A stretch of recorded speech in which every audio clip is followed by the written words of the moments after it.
done with this stupid fucking things. I told you that.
This is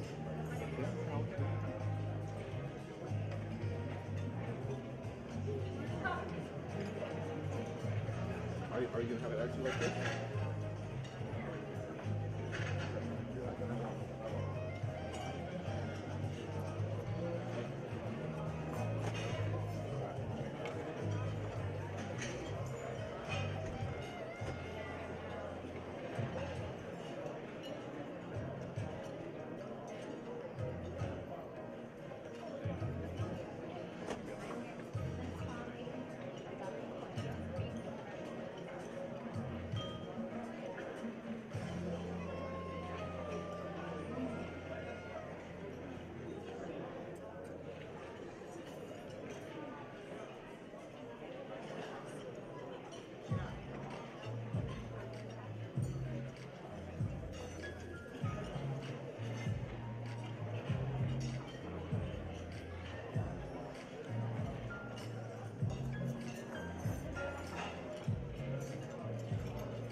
borrow it. Yeah, can we take it over? I will send it to you. I will get that and send it to you.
They're looking at me and I'm like, don't even go there.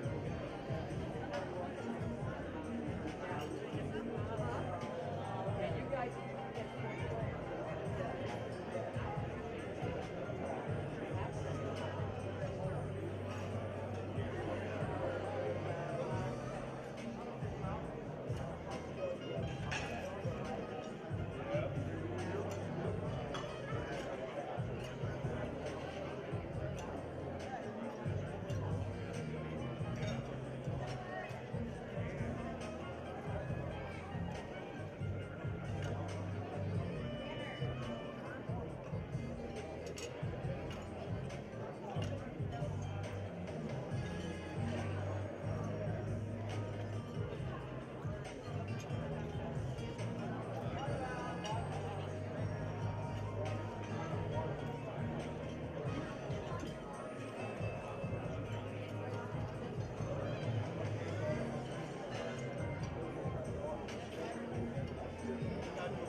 good?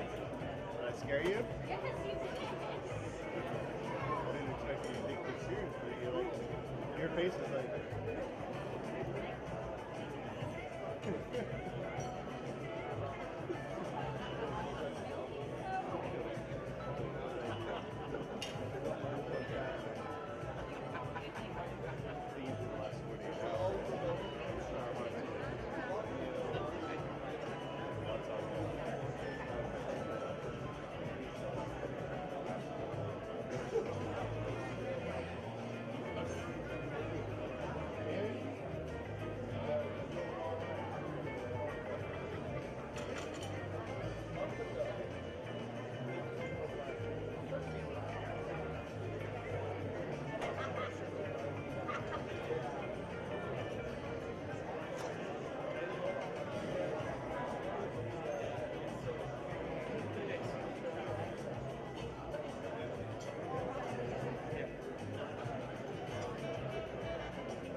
Ladies and gentlemen, if I could have your attention for 1 second.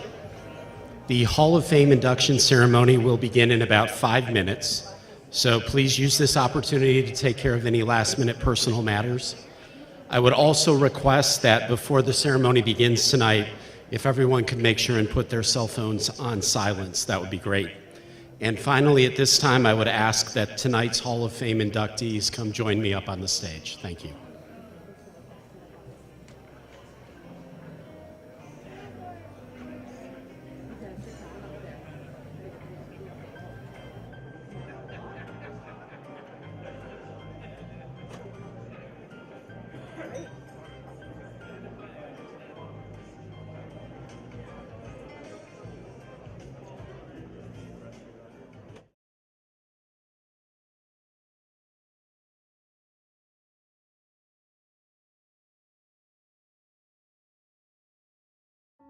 Less than 1 year later, here we are.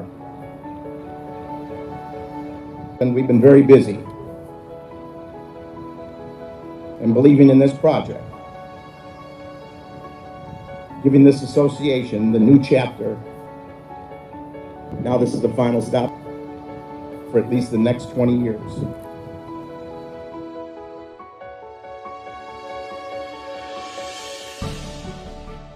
Welcome to Space Coast Stadium, or at least the works of it so far. This project is expected to be completed by winter 2017 and include 15 all-purpose turf fields.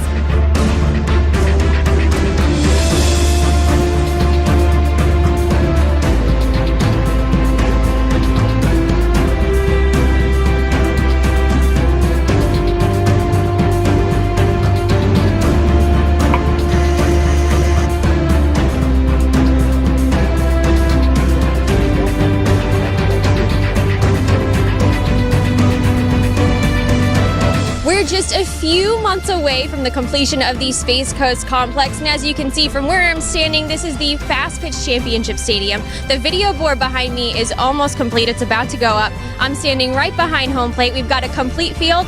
I think we're about ready to play some softball here.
So as we come to the end of the week here, celebrating an incredible milestone with the 50th annual meeting, it is time for us to do something that is a very, very special part of these conventions, and that is to induct 7 individuals into the USSSA National Hall of Fame.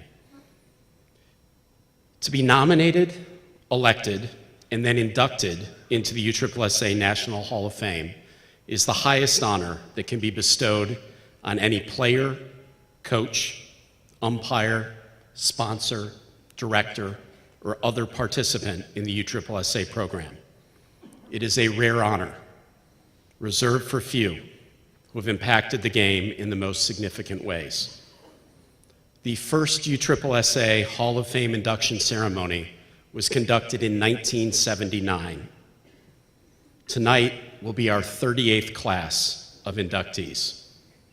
And as of this date, 212 individuals have received this distinguished honor. Several of our Hall of Fame members are here with us tonight. And one of the things that always makes this night so special is the fact that they are here to share it with the new members of this very, very special club. So I would like to begin this ceremony by asking that all of the Hall of Famers who are here with us in attendance tonight, please rise, and ask that you all join me in giving them a very large round of applause.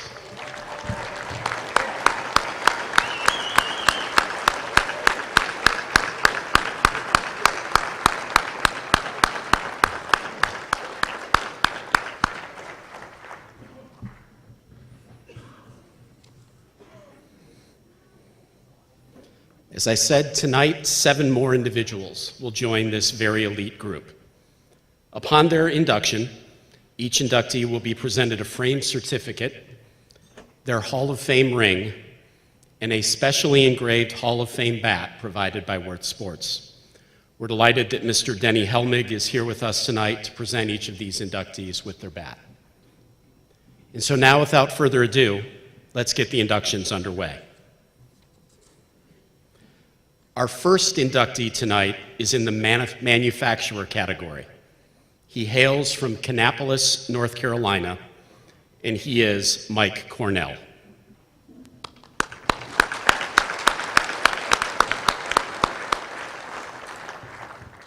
Now I would ask that everyone please turn their attention to the large video screens to my right and left so we can learn a little bit more about Mike's many contributions to the game of softball.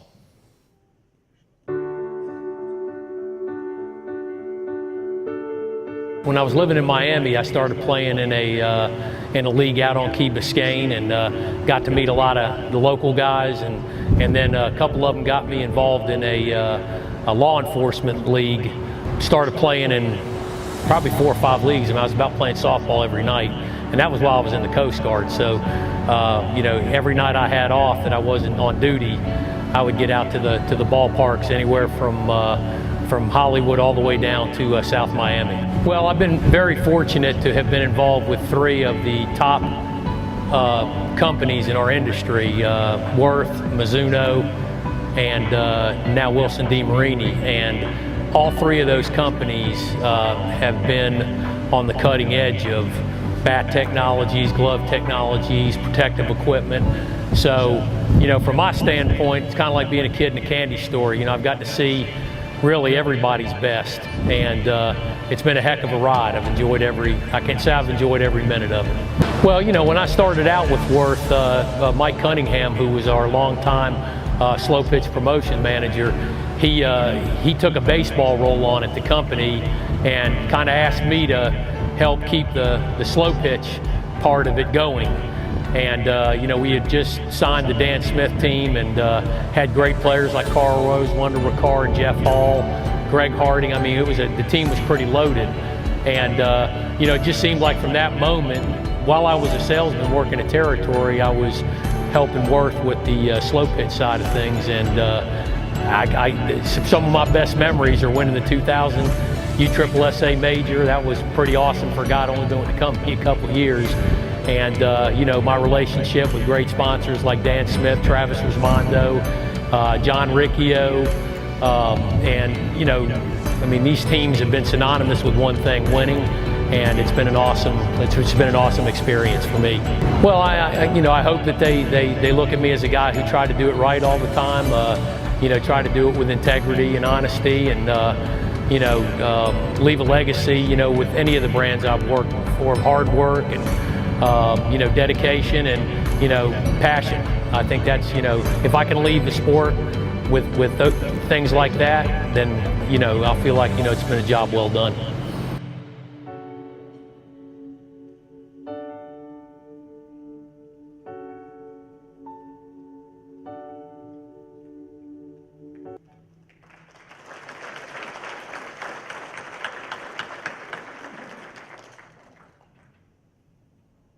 And now, to tell us a little bit more about Mike, I would like to invite to the stage his friend, the former president of Rawlings Worth, and a member of the Hall of Fame class of 2013, Mr. Robert Parrish.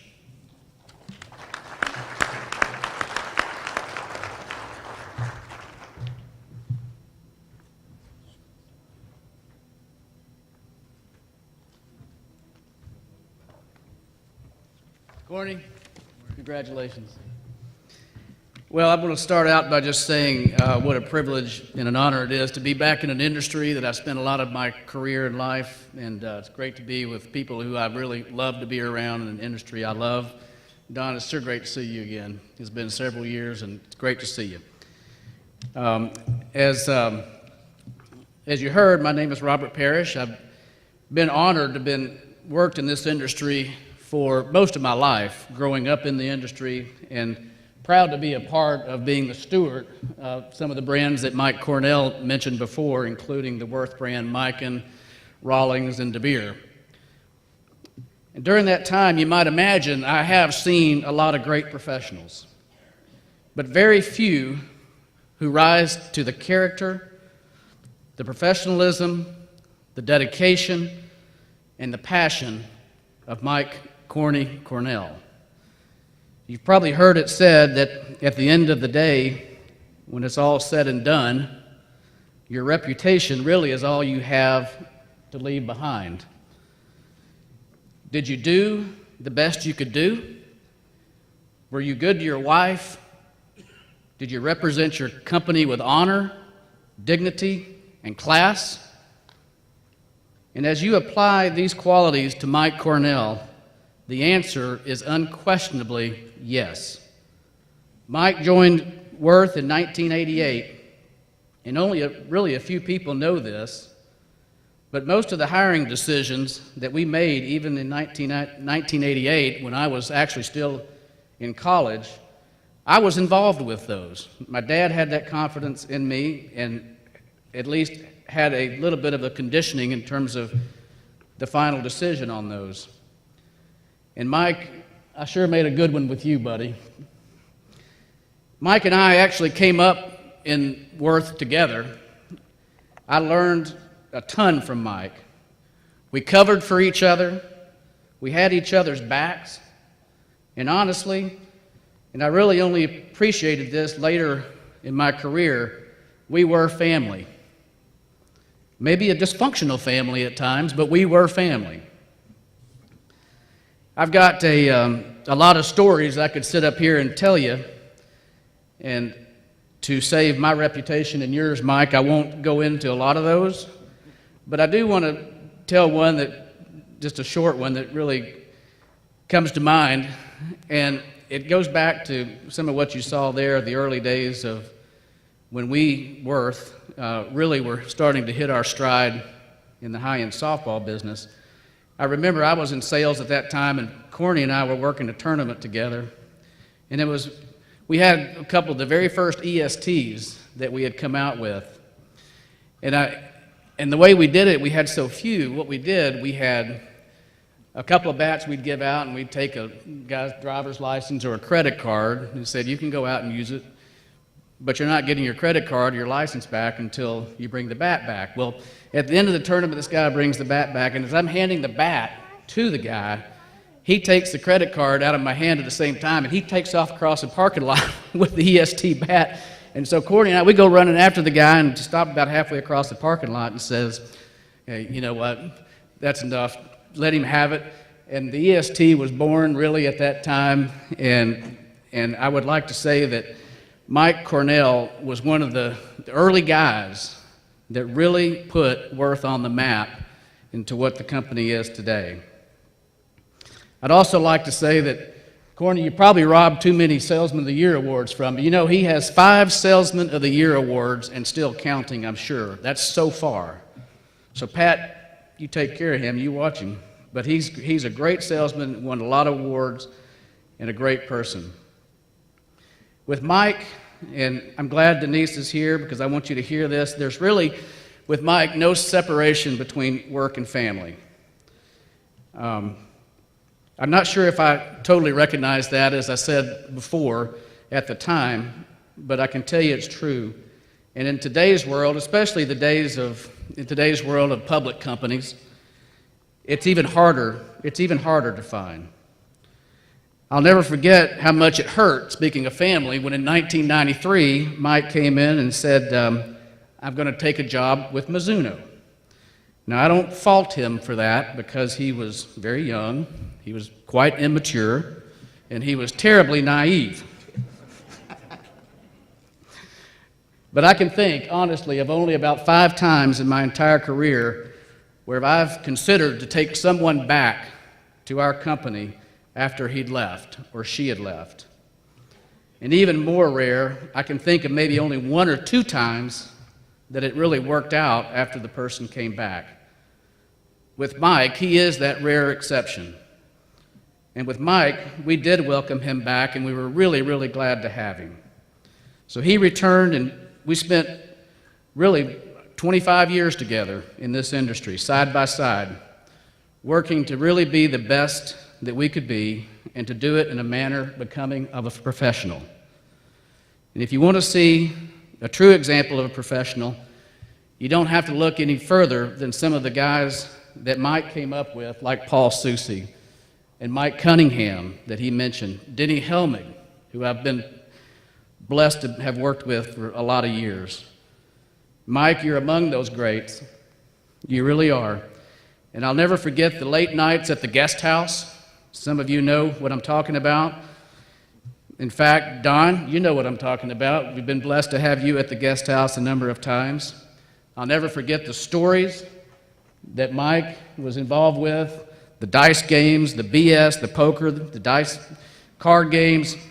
But mostly I remember, Mike, the lessons and all of the learnings and the lots of fun we had together. Mike, you are extremely deserving of this honor to be inducted into this 50th year of the USSSA. And you mentioned legend in your opening, and I have it here. You were already a legend in my mind. It didn't take this. We did special things together, and because of you, our business and our industry is better. Mike, I'll recite a very simple quote that I've heard more times than I can count from my old man. You got to make something, build something, create something special. And you know what? That's exactly what you have done. Mike, I respect you, and I hold you in the highest favor, and I'm very proud to call you my friend. So now, Corny, it's with much great respect and honor that I congratulate you, your wife Denise, and I'm sorry that your children, Natalie, Rebecca, and Matthew, can't be here, but I know that they respect the work that you've done for this industry and for the companies you've worked for so many years. And as well as all your industry friends, welcome you to the USSSA Hall of Fame.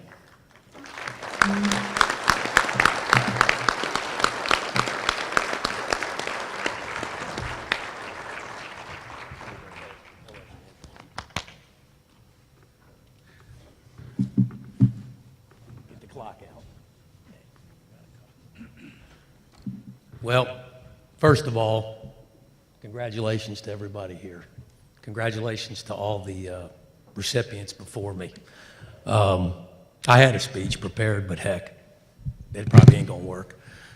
So what I want to do is say, you know, there's a lot of things in life that you can say about tenure and time frame and investing and things like that, but the one word that comes to mind for me is fortunate.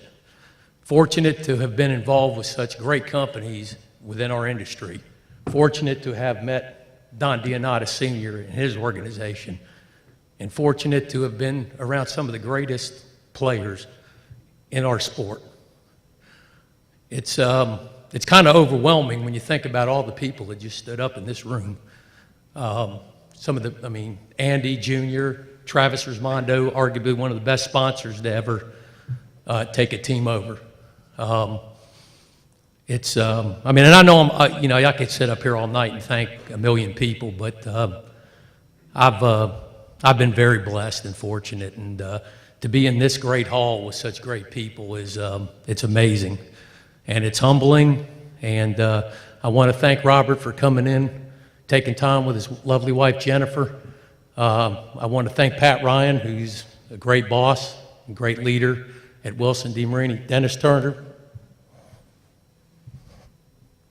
Denny Helmick, one of the best.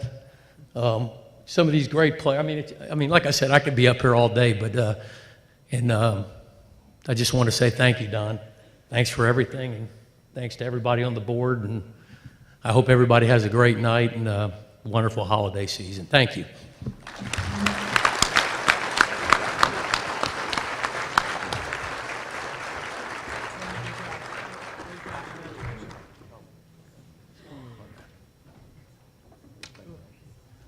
Mike, let me get to the mic here.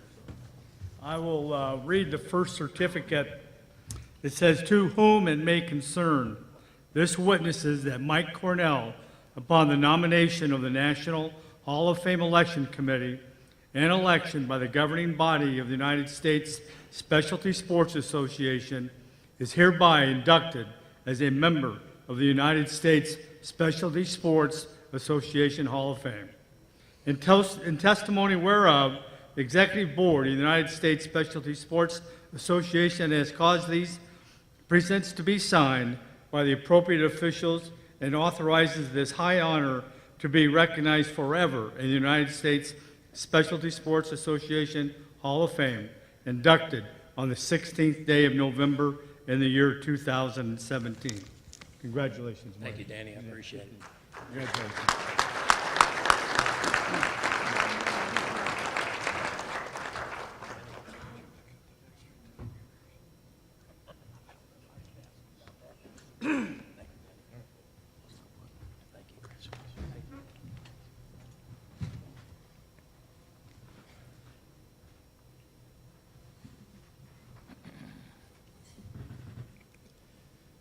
Our second inductee tonight is in the male player category. He hails from Coon Rapids, Minnesota, and he is Mr. Scott Brown.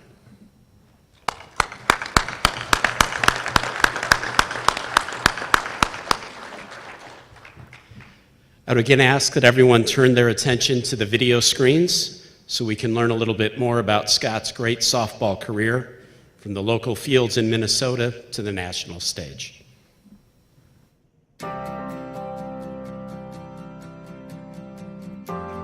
My dad was the sole driver of me being competitive growing up. I grew up on a softball field watching my dad play. My mom played.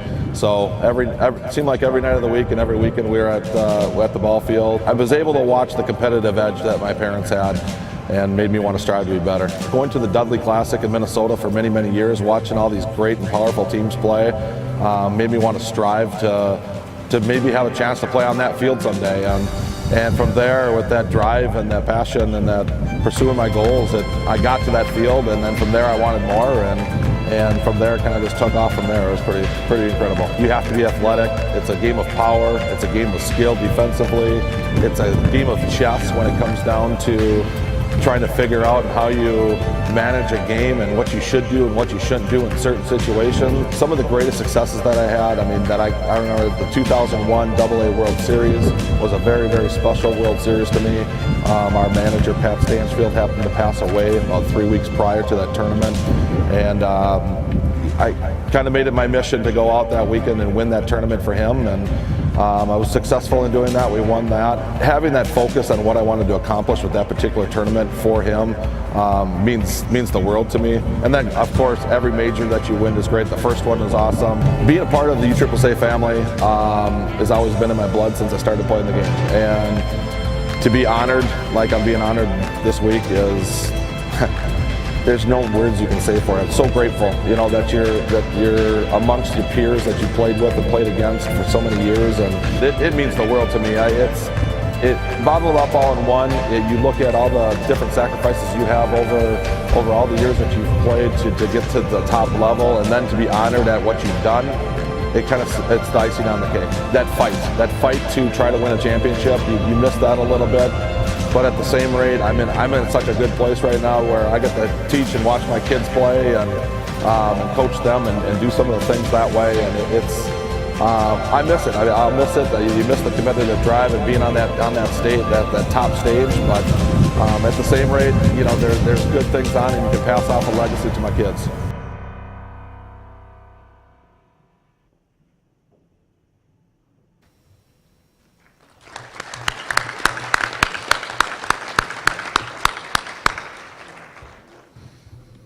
It's interesting, as I was watching that, it occurred to me that I'm not really used to seeing Scott when he doesn't have eye black on, so it throws me off. But now to tell us a little bit more about Scott and about his great career, I am very pleased to introduce his friend, his coach, his manager, his colleague, Mr. Don Cooper.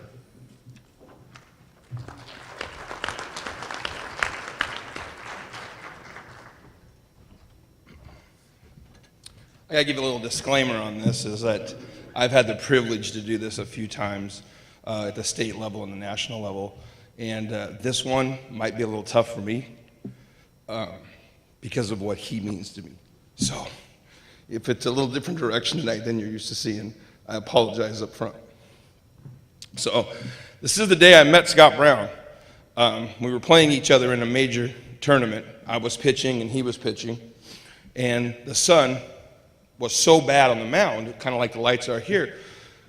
We tried to get the tournament moved, but it was unfortunately in my home state of Washington before Stroh, and the guy that was up there was not a very flexible human being, to say the least.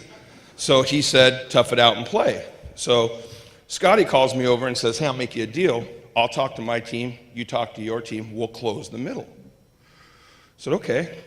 At this point in time, we were both playing, both of our teams were playing to get to the Major World Series. This is when the Seattle tournament was real late, and his Pops team was trying to get there. So that sounds fair, it's equitable. I'm okay with that. First inning starts, they run a wheel.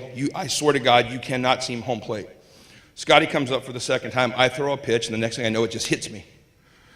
And I go down, and I get up, and I walk towards first base, and I look at him, I go, what the hell was that? He goes, I can't believe you believed me.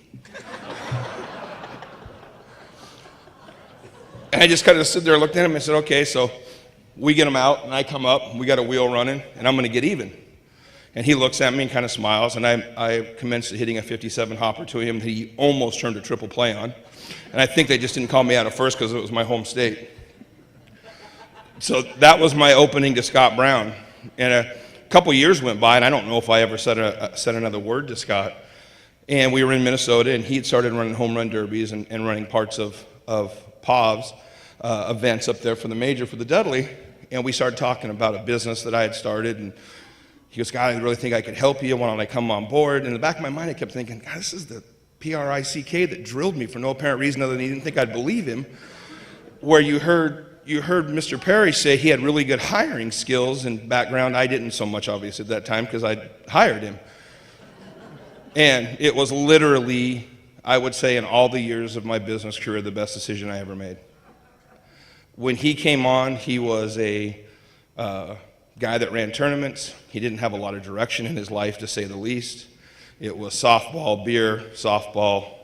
Tried to get Aaron to go out with him, followed by softball, beer, and softball. And a year later from that, he was one of the most professional people I had ever worked with, and to this day that I've ever worked with. At the end, when our business was sold, the guy that was running home run derbies and POVs was running a sales force that covered all of North America, $20 million in sales. And there's some of those sales reps that are in this field now that are with different brands, and I think they would all tell you he gained more respect by being nothing more than an honest person that showed up every single day and did everything he could to do it right. And it paused out if you see his children and his whole entire family's here. And what I didn't know about Browning when I first met him is I later found out that he was a U.S. Marine, which even baffled me more about some of the earlier things in his life that I had seen. Kind of actually changed my whole opinion of the Marines. But later in life, it all made sense. And as we worked together, we came up with a couple of other really kind of unique bonds between the two of us. I married a softball player who was a much better hitter than I was. He married a softball player who was a much better player than he was. So, you know, we kind of had those things going. And he came from a softball family, or comes from a softball family. His dad, Ray Brown's here, and he's a Hall of Fame member of the Minnesota Hall of Fame. And the funniest father-son moment that I've ever seen in softball, and I've seen some pretty good ones through the years, where we were having a Hall of Fame tournament, again in Seattle. This is circa 20 years later. Then he lied to me and tried to kill me. And they're playing on a team together. And Brownie, for those of you who have played against him, would boo-oop. he would hit a ball, and he would always make sure it was going, so it bothered Andy, it bothered some of the pitchers, because he would never boo-whoop and then it come up short. So sometimes he would go boo-whoop after it was over the fence. So he comes up and hits an absolute bomb, boo-whoops, tosses his bat, walks back, gets big hugs. His dad steps in the box the very next pitch, whacks one further, doesn't say a word, drops his bat, walks by me. I've hit one before, Coop. And I thought, that's solid.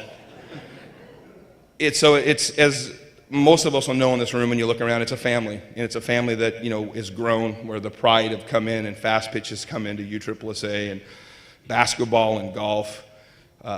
And the facility that we saw down the street, you know, to imagine from what it was to where it is now, and what the D'Anatis family and the board and all of you guys have done.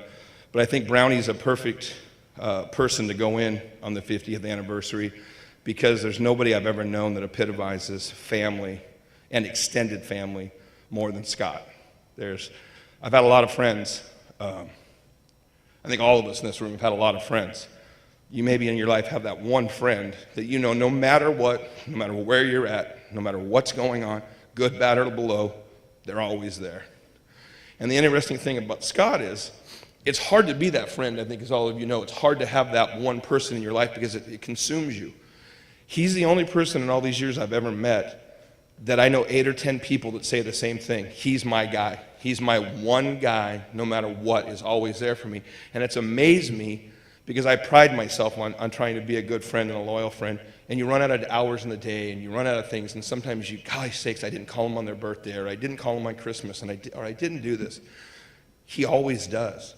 And he does it for half the people, I think, in this room. And I think that's just an amazing quality that comes from his family, comes from his family's unit. As you see the table over there, his mother and father-in-law are here. I don't believe they had been on a plane in like 15 or 20 years or something, literally, you know, to be here. And it just shows you what a phenomenal family they are. So to me, I don't think there's ever been a Hall of Fame member more deserving for all the things that they represent than the Big Brown Bear. So it's a really huge privilege for me to turn this over to the newest inductee of the USSSA Hall of Fame, Scott Brown.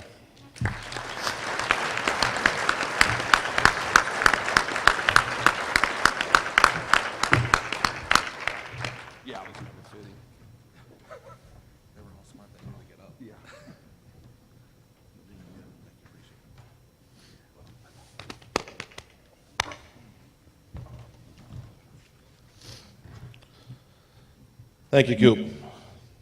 Thanks for not roasting me like my old roommate, Jenny McCraw. First and foremost, I want to congratulate all the other 2017 Hall of Fame inductees, sponsors and players and friends and people of this community, and all the past Hall of Famers. I'd like to thank you, Don Sr., USSSA, the selection committee, for putting me with this very elite group of people. Senior, thank you for running one of the best, not one, the best sports organization in the world. Your hard work, vision, and dedication to growing youth and adult sports is undeniable and infectious. This is the biggest honor of recognition a softball player can receive, and to share the stage with these guys is unbelievable, especially a couple of former teammates that I played with. Scott Nastali, years playing against you, you made me a better player. You brought your best every single game, and then when I had the chance to play with you, you're a warrior on that mound, and it's been an honor to play with you. Thank you. Scott Kirby, what a great person. A person that comes from he's a man of faith and family. He was a hitter that turned into a player that turned into a star. Always got a smile on his face, and he's unbelievably fast hands at the plate. It was fun to watch you play. One of my favorite teammates. The game of softball is not about wins and losses. It's more about the people in the community that we get to spend our free time with. That's what it means to me. There's so many things to go around, and if I miss anybody, I apologize now, and I'll find another time to thank you. Softball helped me shape my life in many different ways. It taught me to take failure and turn it into success. It launched me into my professional career with combat and now as an owner of PhD Sports. In 2003, it led to my beautiful wife, Erin.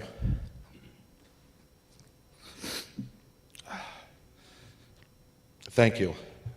Thank you, my children. You completed me as a person. Like wins and losses, we've had good days and we've had bad. But no words can explain what you mean to me. You've put your life on hold for me many, many times. You've allowed me to reach my goals and follow my passion while you're watching over our children back at home and building a beautiful foundation of our family. I can never repay you for all that. I love you. To my children, Xander, Madden, Maisie, I'm sorry I missed some of your milestones and events over the years. But what I want you each to know is if you dream big, you work harder than anyone else, use the advice from trusted people, and turn the non-believers into believers, you can achieve any goal in life. I love you three so much. Xander, I'm sorry you're missing your hockey games this weekend. I know your team has your back, and they better be. If they're watching tonight, they better win 2 games for you, buddy. I'd like to thank my mom and dad, Ray and Danelle Brown, my mother-in-law, Mike and Debbie, sister-in-law, Shannon, sisters, Renelle and Jen. You have all taken time out of your lives to help Aaron and I with the kids. Whenever I was traveling, I owe you. Thank you for being here for tonight. I love you all. Dad, you introduced me to softball at a very, very young age by bringing me all your games. I fell in love with the game of softball because of you. All I wanted to do was be a softball player just like you. You're my hero. Mom, you're a Hall of Fame mother. To put up with 2 softball players in your life makes you a complete saint. Thank you for all your help. I love you both. Coop, thank you. Thank you so much for introducing me tonight. It means the world to me. Thank you for seeing something in me other than softball and giving me some direction in the business life to make me a better rounded person. You've provided me with so much by throwing me to fire and making me find my way out.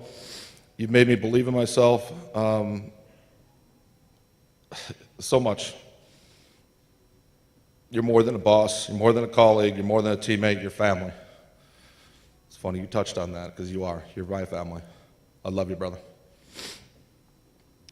Gino Burdick and Dan Mielcom, they couldn't be here tonight, but those 2 right there helped me pave the path. Whenever I needed somebody to go hit with or train, they were there for me. A few other thanks, Scott O'Neill, Kevin Zink, Gary Jost, Pat Stanchfield, the list goes on and on. I'd like to thank all my sponsors. I'll start with the major level and leave it at that. With Dan Smith, Edmund Nosey, Jerry Backman, and Pat Del Sanders, you gave me my first opportunity, and I'll always cherish that sponsorship group. Woody Bell with Bell Corp, Rob Fairweather with Fairweather Masonry. You took me in as family and made me part of yours. Don Cooper with Combat, Pierre Alfred with Laser Vision. Bat Manufacturers, Louisville Slugger, Easton Elite, and of course Combat, who took a chance on a softball player and gave me a lifelong opportunity. In closing, I'd like to thank USSSA once again. What a great honor. I'm so appreciative. This means the world to me, my family, and everybody I'm sharing this night with. Appreciate it. Thank you.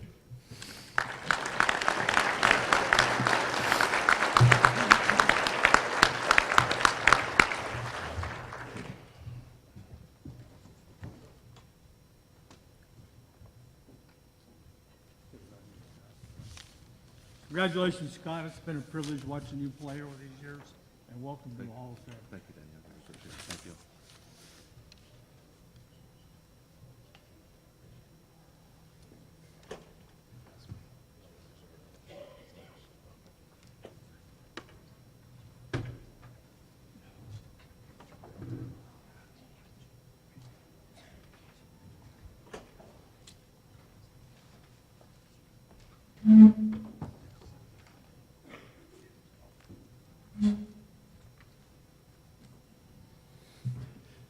Next up on our agenda tonight is the presentation of the first of our 2017 Assistant Executive Director Awards. To present the first of these awards, it is my pleasure to introduce Mr. Danny Brown, Assistant Executive Director of USSSA.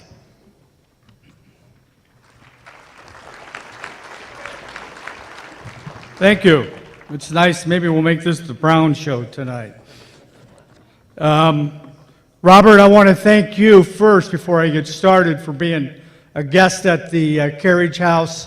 And when this evening's over with, I'd like to give you a good story, but I've had some executive people with me at that place.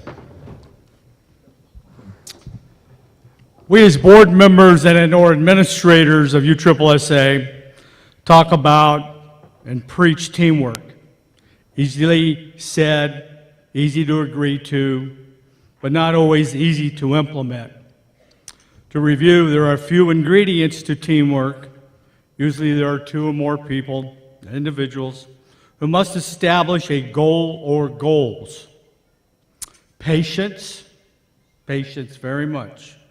A roadmap to achieve said goals. And at all times, respect other members, make sacrifices, and place your ego in your back pocket. The aforementioned definition of teamwork describes exactly what this year's recipient has done since he accepted the challenge of molding one entity into another. The significant difference is that his new team included hundreds of individuals, most unknown to him, and patience was going to be his most important virtue. You may ask, what individual will accept a challenge and project that encompasses so many personalities? Before I get any further, let me give you a little background on our recipient. He hails from a northern state. He was an outstanding high school wrestler who advanced to the state tournament and continued wrestling into college. Just look at his ear. You know he wrestled. Any wrestler can be found. Look at their ears. Married to his high school sweetheart. Competed at a high level in slow pitch. Unfortunately, his first team, he's kicked off after the first weekend. He thought he came to party, not play slow pitch.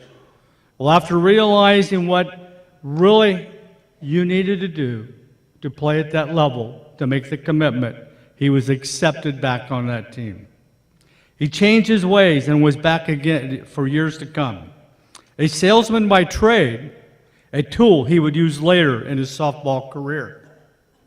Once his playing career was over, he wanted to continue in a sport he loved so much. He had seen and listened to teammates, participants, friends, and fans, and felt he could organize and run events. That is when GSL was born.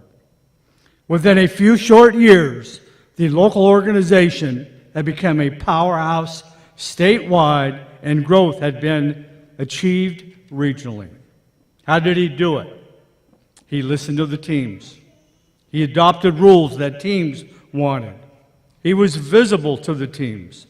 In-depth communication was always provided, and he established a strong rapport with the field owners.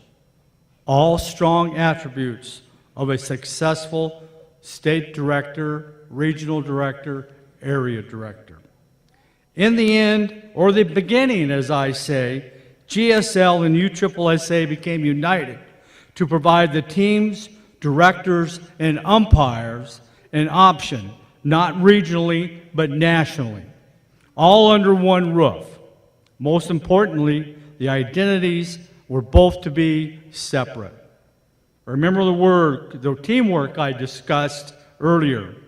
Our recipient, Cliff Majewski, was charged with molding GSL into USSSA and educating hundreds of USSSA directors, umpires, the benefits of GSL. Remember I said patience, always patience a virtue. For teamwork to be achieved, well, Cliff has shown that virtue throughout the implementation of the two programs. A quick couple of stats to show Cliff's progress. Remember, these are GSL numbers, not USSSA. From 2016 to 2017, he went from 577 tournaments to 1,182. He doubled. Teams that participated in world tournaments, It went from 298 to 453. And here's the biggie. GSL team registrations went from 3,251 to 10,520. This is just a mere glimpse of why this award is presented to Cliff this evening. Please welcome your 2017 Assistant Executive Director recipient, Senior Vice President Cliff Majewski. Cliff.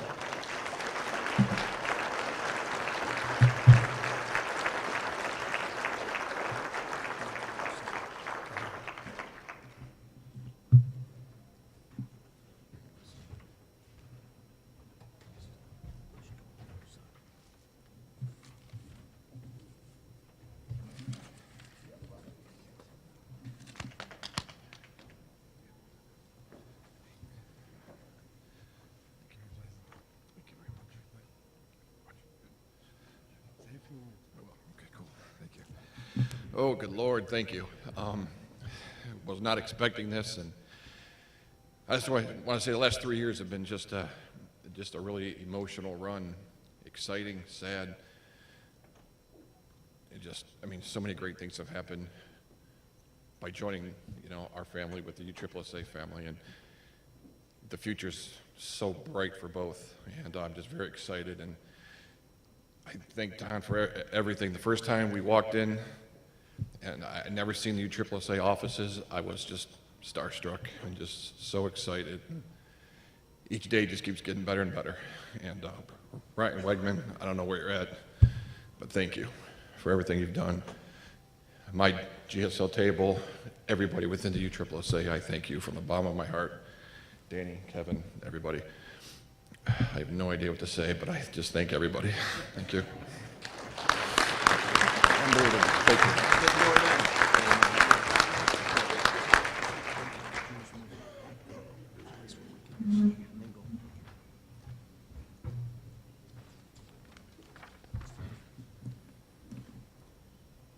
Our third Hall of Fame inductee tonight is in the female player category. She is from Satellite Beach, Florida, and she is Kelly Kretchman.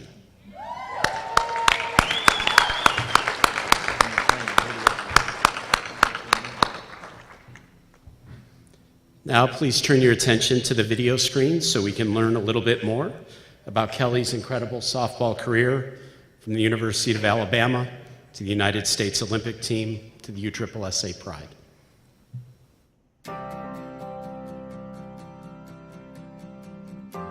I was always aware of softball. My parents, especially my dad, coached a slow pitch team.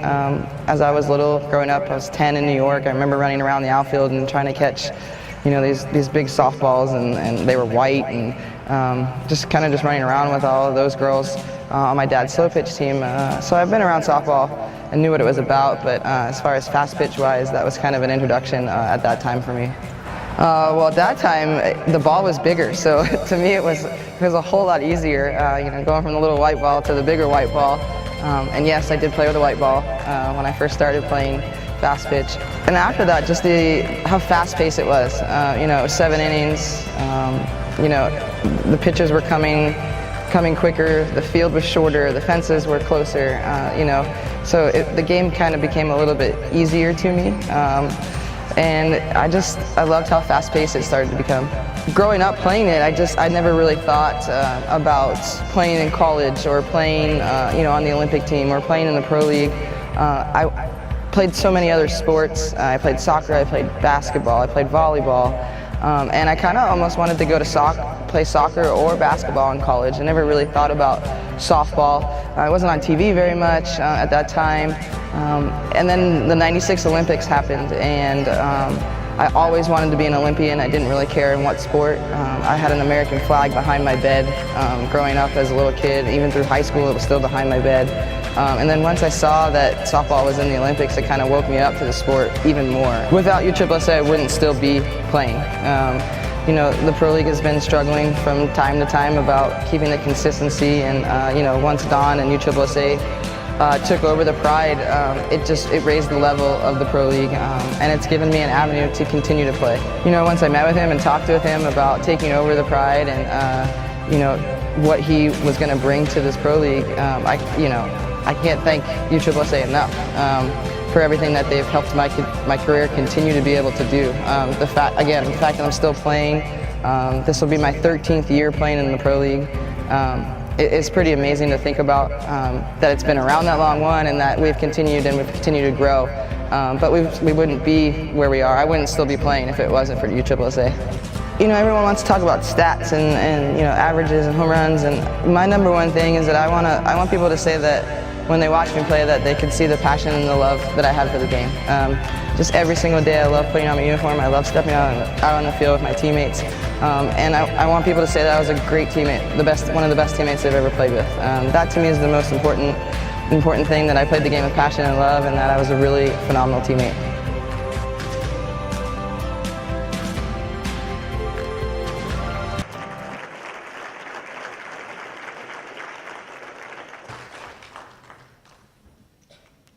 And now to tell us a little bit more about Kelly, I am pleased to introduce her friend, her teammate, and a member of the 2015 Hall of Fame class, Ms. Caitlin Lowe.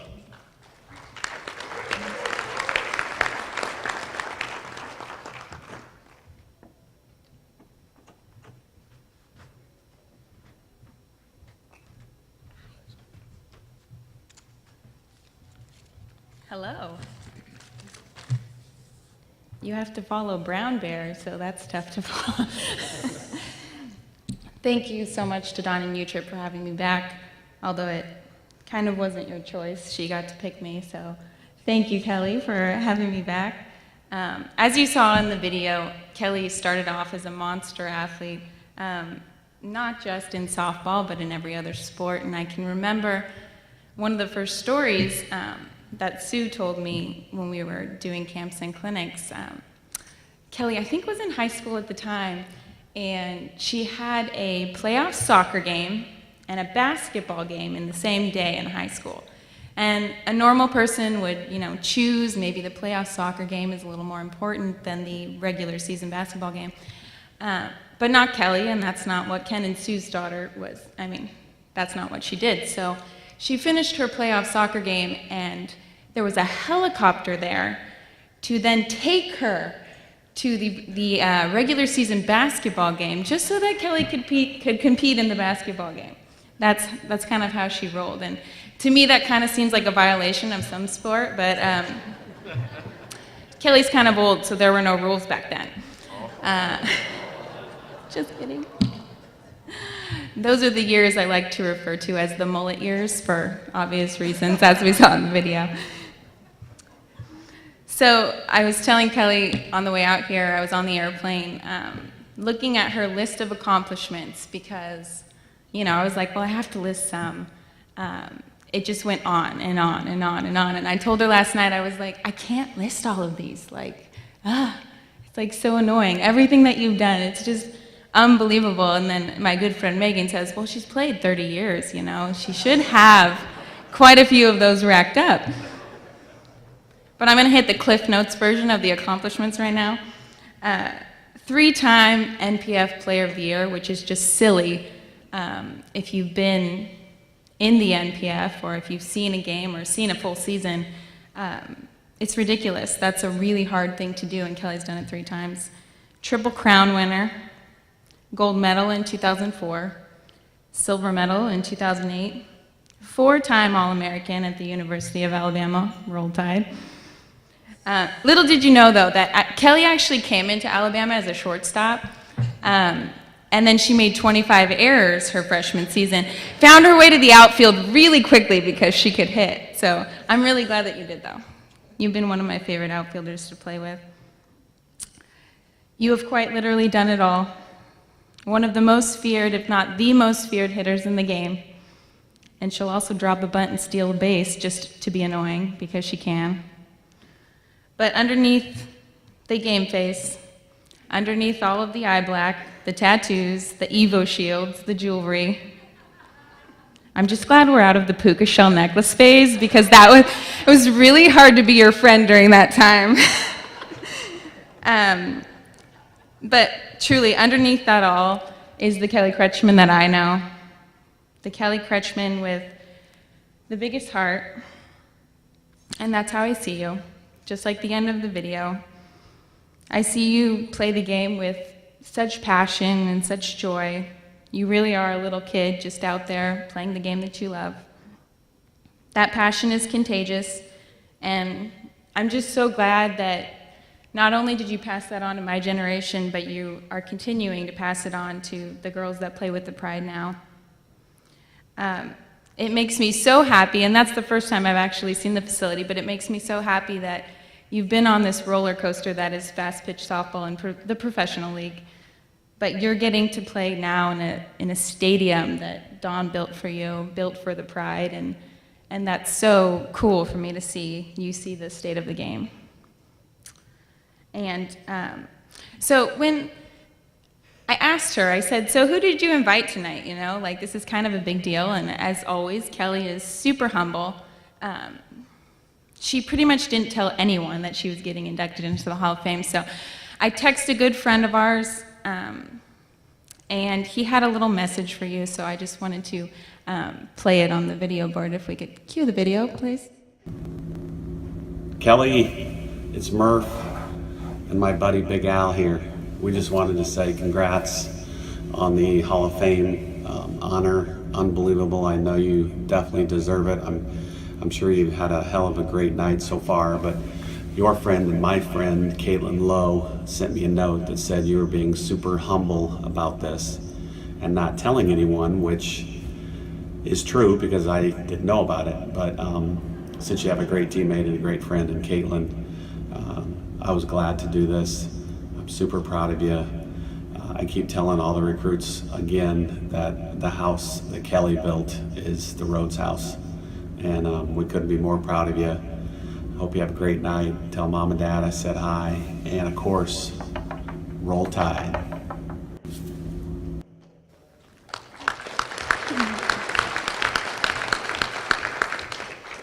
So this was really perfect because we were just in the bathroom and she was like, I was trying to decide if you were going to give my speech or Patrick Murphy was going to give my speech. And I was like, ha ha ha. It was just so secretive. But just like the house that she helped build with Alabama, you're continuing to pave the way for future young softball players with a dream. And I love you. And it is my honor to introduce the one and only Kelly Kretchman.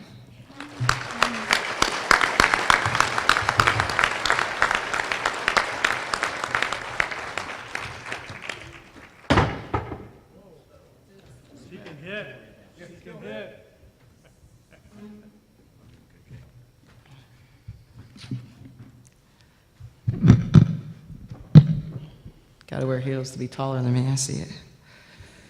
Good evening, everyone. I was sitting there and I was listening to Caitlin talk and everyone else talk, and I was like, man, it's easier to hit off of Monica Abbott than it is to actually wait to stand up here to talk right now. Which, for those of you, Monica throws 70 plus, and I pretty much strike out almost every time, so. First off, I'd like to congratulate all the other inductees that are up here with me tonight. What a special night it is for us, and an extremely great honor it is for all of us. I want to congratulate USSSA on your guys' 50-year anniversary. What an accomplishment that is. And to see and hear all the stories that have been told this week about the funeral home and where you guys have started to now the home that you guys have in Vieira, which coincidentally is my home as well. Now that you guys have a place to call home, I think it's an amazing accomplishment and you guys should be extremely proud. I want to say thank you to the USSSA family, the board, the entire office, especially Lori and Wendy, for everything that you guys have done for me and the Pride. I'm not really sure how you guys have put up with me for 9 years, but I do appreciate it, and as well as all of us appreciate it. I'm not sure how many of you guys know this, but I walked into Don's office 9 years ago, into the USSSA office, and I had a meeting with him, and my father was with me as well.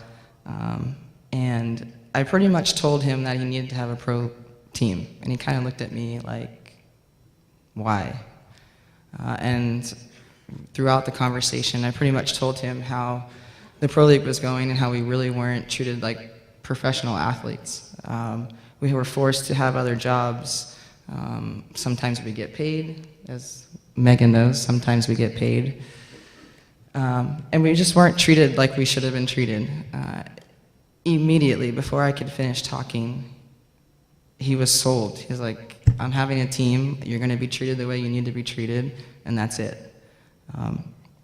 Don, I can't thank you enough for everything that you have done for me and my family.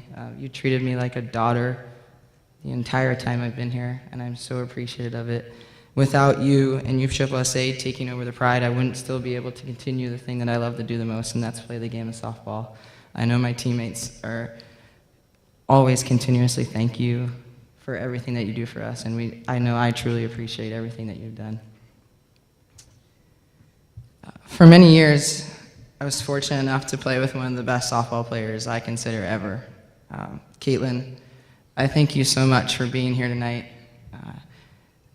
I know you have a little one that you conveniently dropped off at the airport on the way here. Don't worry, she's still a good mother. But I know you have a crazy life between being a mom, being a wife, and coaching Arizona. I miss you every day when I step on the field. I miss driving you crazy in the Shark Tank zone. The Shark Tank zone, for those of you who don't know, is when we take BP, Caitlin would like to take BP like it was a game-like situation. Whereas if you know me, I'm pretty much just hanging out, talking to whoever, and if a ball lands in front of me, I'm gonna go and I'll pick it up and throw it back. But, you know, Caitlin is the constant, I'm gonna be the best at everything I do. So if you walked into her, she played center field, so if you walk into her little zone, which we called it the Shark Tank zone, she would basically look at you like she was going to eat you alive, like a shark.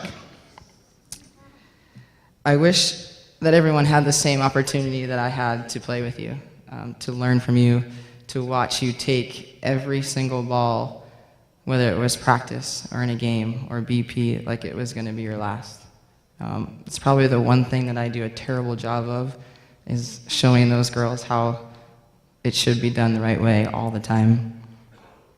But most of all, I thank you for our friendship. You put up with being my roommate for a really long time. If I had $1 for every time Caitlin, I'd walk back in the room and Caitlin would just shake her head at me for some stupid thing that I did that day, I would probably be rich and own my own team, no offense, but no matter what, you were always there for me. I'm so happy for you and everything that has happened in your life, meeting Paul, having Harper, getting the coach back at your alma mater. You deserve it, and so much more. I want to thank you to all of my sponsors who have been throughout my career, Mike and Ringer, Under Armour. I want a special thank you to Rawlings for their continued support for not only me, but the Pro League as well. Without sponsors like you, we wouldn't be able to have a league at all. Throughout my career, I've been fortunate enough to play for some spectacular coaches. I've learned so many things from all of them, and I could list all of them because, like Caitlin said, I've been playing longer than 50 years, I feel like. But some of them I just want to point out today. Patrick Murphy, as you guys saw in the video, he's the man that started my softball career. He gave me 4 years at the best university, the University of Alabama. Roll Tide. Don't worry, my teammates have gotten tired of me saying Roll Tide, but I will say it till I die. He not only developed me as a softball player, but he taught me about life, what core values meant, how to treat each and every person that you meet as if they were part of your own family. There are 2 things that I will never forget from graduating at the University of Alabama, And if you ask any single one of us that have ever gone through that program, we say these two things. We're a family, and tradition never graduates. The next coach would be Mike Andrea. He's one of the best coaches, if not the best coaches, that our sport has ever had. But when I think about him, and I talk about him, I don't talk about what he taught me on a softball field. This man gave me at a point in my career where I really didn't know where I was going. And when I needed it the most, he gave me the greatest thing ever. He knew how to get me to be the best softball player I possibly could with letting me be the person that I wanted to be. I'm the flashy, tattoos, puka shell necklace, eye black wearing, just like to have a good time all the time type of player. And sometimes coaches don't really know how to handle a player like me. And he knew exactly how to motivate me. He knew what to say to me to get me to be that best player. He knew I was never going to be able to run a 300-yard shuttle, because everyone in this room that has played with me knows that I do not like to run. That's why I hit the ball over the fence as much as I can. But he just knew how to push me to be the best. And once I got on the field, he knew I was going to give him everything I possibly could and be the best softball player I could be. This is something that I can never thank him enough for. To the Florida State coaching staff, these three people are amazing people. What they have taught me about life, the game, and respect, I will forever be grateful. It could be because I'm older now, and I get life a little bit more than when I was 24, 25 years old. But I can see what a great culture can give to a team. I can see that by being true to who you are in all aspects of life and really caring about people can bring you so much joy and happiness to your life that it can never be replaced. Being passionate about the things that you do, it's never going to leave my mind because of the three of them, and I appreciate that more than words can ever describe.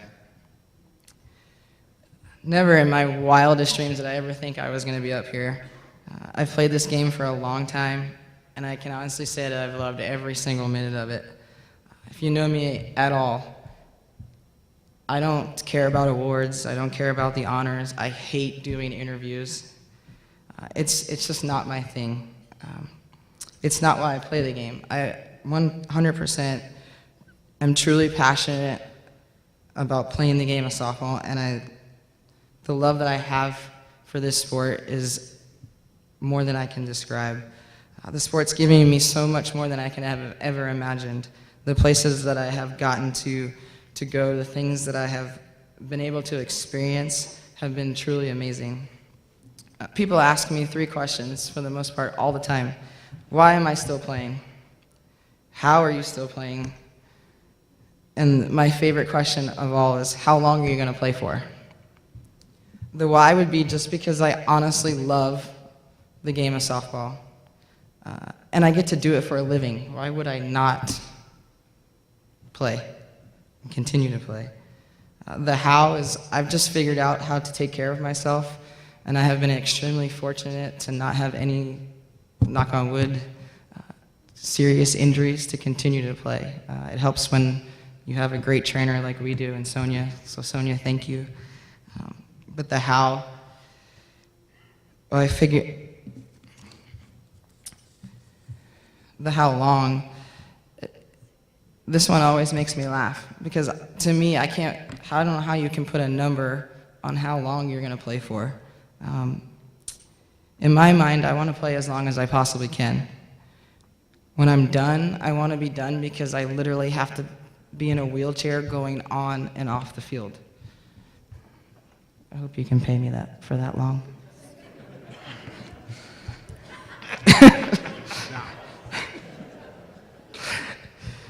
You guys just don't understand how much joy I get from the littlest things, like putting on my uniform. I'm a little kid that wishes that I could probably sleep in my uniform, except for the fact that I like to take 5,000 showers throughout the day. I probably would.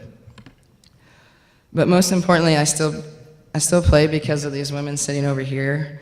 and the millions of other little girls that play this amazing sport. I'm not done teaching and sharing the knowledge that I have gathered throughout my career. I'm not done giving back to the sport that has given me so much. Can I always give back when I'm done? Of course I can, and I will. But I want to give back the best way that I know how, and that's on the field and in the dugout. I have learned from so many great athletes before me and picked their brain and watched them be successful and fail and watched them teach the ones that are following them. But for me, within life, we always talk about the stats and the awards and the successes that we've had. But for me, it's more than that. I once was asked, how do you want to be remembered as a softball player? And this will be my response from now till the day that I'm done, is I don't want to be remembered as a softball player. I want to be remembered as a great teammate. I want to be remembered as the best teammate they've ever had. That to me means more to me than any stat and any award that I could possibly have gotten or will get. I want to remember because they learned something from me, that they had a great and funny memory with me, or because they can just talk about how much love and joy they saw from me when I played the game. More than, yeah, she can hit, or yeah, she makes great plays, or yeah, she's the fastest player ever. My greatest memories in this sport aren't the wins, they aren't the medals, they aren't the championships that I won, but the memories I have are with my teammates who have ultimately become my lifelong friends. For my old teammates, some of them are in this room tonight, and I appreciate you guys all coming. Thank you for dealing with the young and sometimes not very smart Kelly. Thank you for always pushing me to be the better in every part of my life. And thank you for being honest and straight with me and helping me realize that I could be better. You guys dealt with a lot with me in that, 20 age group bracket that I was in, and thought I could do everything I wanted, when I wanted, and how I wanted. But I appreciate you guys making me realize that I can be a better person and a better player. For my teammates that are sitting in this room right now, and some who aren't here, man, I owe you guys a lot. I hope that you know, because of you, my career has been completely rejuvenated. You guys know what it means to have fun no matter what. Win or lose, you guys are still having fun. Do you guys drive me absolutely crazy sometimes? 100% without a doubt. Between leaving your stuff everywhere and me having to pick it up, and I will not call out any names in this room right now, but I wouldn't have wanted it any other way. You all will never understand how much I appreciate your appreciation for me, the respect that you all have for me. Did I ever think that Lauren Chamberlain would be asking me for hitting advice? Hell no. And it's not just her, it's all of you that continue to ask me on a daily basis and ask me for help, pick my brain. I can't explain to you guys how much that means to me, and I cannot tell you guys enough that it means more to me when you guys are successful and you guys do something awesome than it does for myself to do something great. I would rather watch you guys be successful than myself. As long as I'm helping you guys become better softball players, that's really all that matters to me. And I completely mean that from my bottom of my heart. I hope you guys know that. So next year, I promise, I'll hit 100. I will give up my MVP award if we win a championship. Because I feel like I'm the jinx, and every time I win that award, we don't win, because it's been 4 years now, and I've won 3 years in a row. So maybe it's me. Maybe you should fire me, Don. But seriously, I just hope that I have and will continue for as long as I'm playing to have been the best teammate and friend that any of you have ever asked for, and I love you all. Lastly, to my family, to my brother, first of all, thank you for being here. You have supported me my entire life with everything that I've done, and I love you so much. I know that I took Dad away from you guys, and I'm sure that wasn't easy for you all, but just know that I appreciate the understanding and love that you have always given me.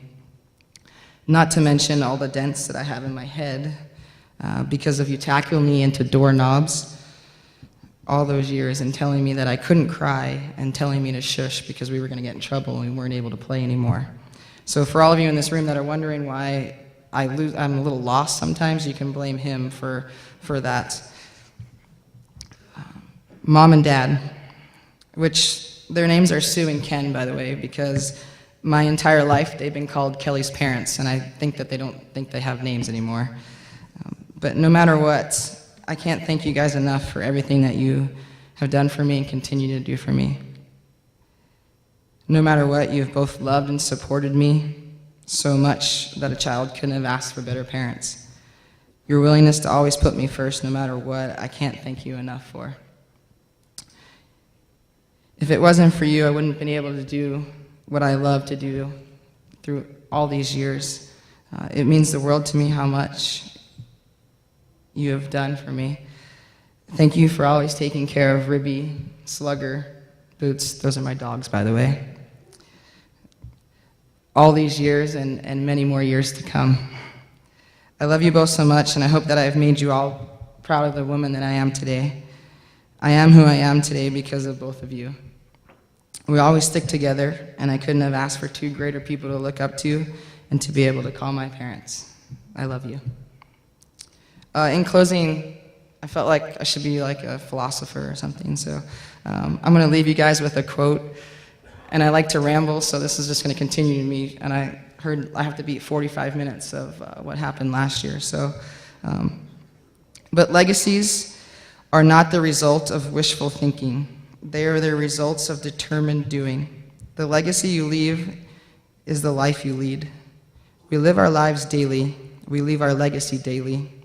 The people you see, the decisions you make, and the actions you take, they are what tell your story.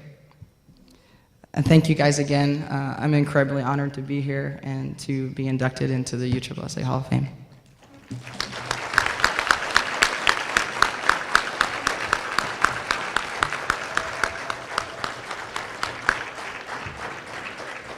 Kelly, congratulations. Couldn't get that. All right.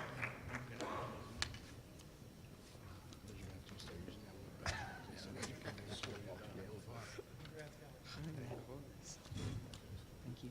Thank you so much. Thank you.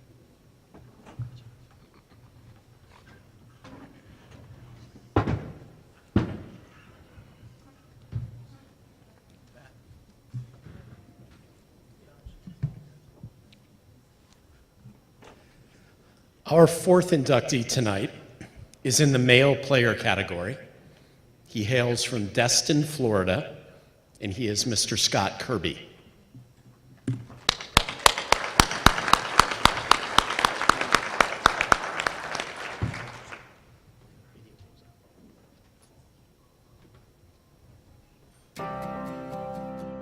Now let's turn to the video screens so we can learn. Well, for me, slow pitch started at the softball career.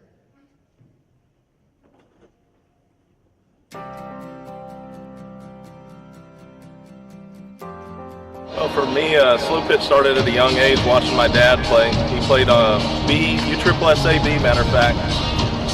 So growing up, me and my brother both got to go to the field all the time and watch the big guys hit homers, you know. So at an early age, I was exposed to softball, slow pitch.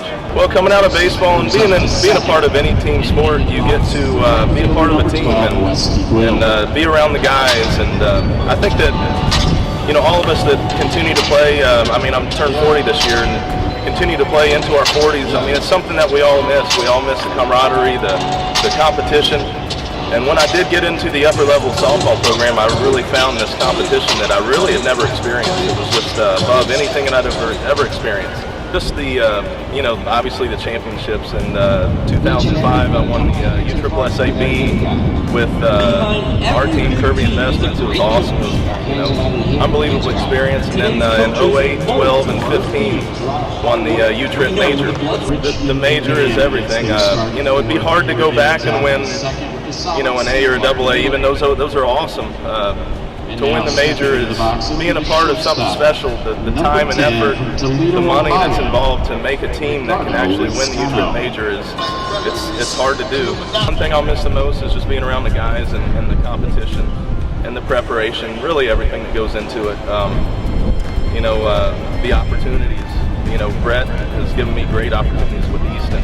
Being able to go out to California and do commercials and the dinners. Anybody that's ever played for Brett knows that we eat well, and those kinds of things I'll miss. I had some of the best times of my life.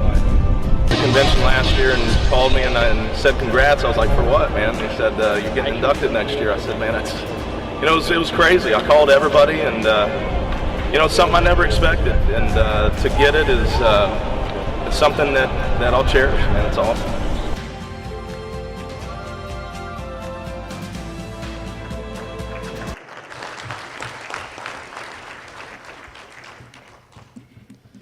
So I think I've had the pleasure of being in the booth to call every World Series that Scott has played in. That goes back to, I think it was 2004 when he first came up with Uniflora, to 2006 when he really burst on the scene with Belcor, and then certainly in 2012 when he was the MVP with Laser Vision.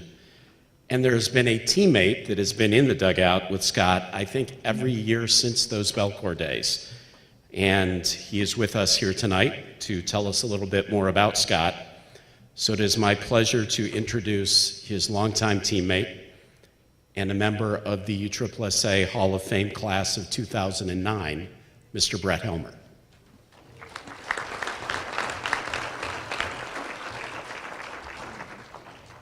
I like the way you mixed the fat guy joke in there, Scott. Real good. Nice job.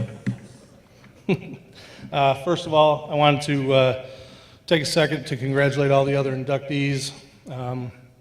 I've been pretty lucky in my softball career, and I got to say that I played for many years with all three Scotts, with Scooter and Brownie and Curbs, and I can certainly testify to the fact that every one of them deserves to be sitting in that chair tonight, and they have certainly earned this incredible honor. Likewise, my pal Mike Cornell, got to spend lots of time with Mike over the last 20 plus years, and he's certainly deserving of this, and it was great to see Mr. Parrish come in to speak for him. And my pal Saul, who is maybe quite possibly the nicest person in all of softball, somebody that everybody loves to see at the parks, and has told me the same thing for about 15 years straight when I'd see him on weekends. Every weekend he'd come up and he'd say, before we were getting ready to play his team, he'd say, "Hey, big man," he goes, "I hope you go 5 for 5, and I hope we beat you to death." Every weekend. And to Kelly, amazing career. I've had a great chance to be able to follow you for your whole career, and it's absolutely amazing. Congratulations. Curbs started playing USSSA in 2004. Started with a local D team in the Florida area. That lasted about 3 weeks, and he quickly had, it's true, he quickly moved up and was asked to play by a real good B team.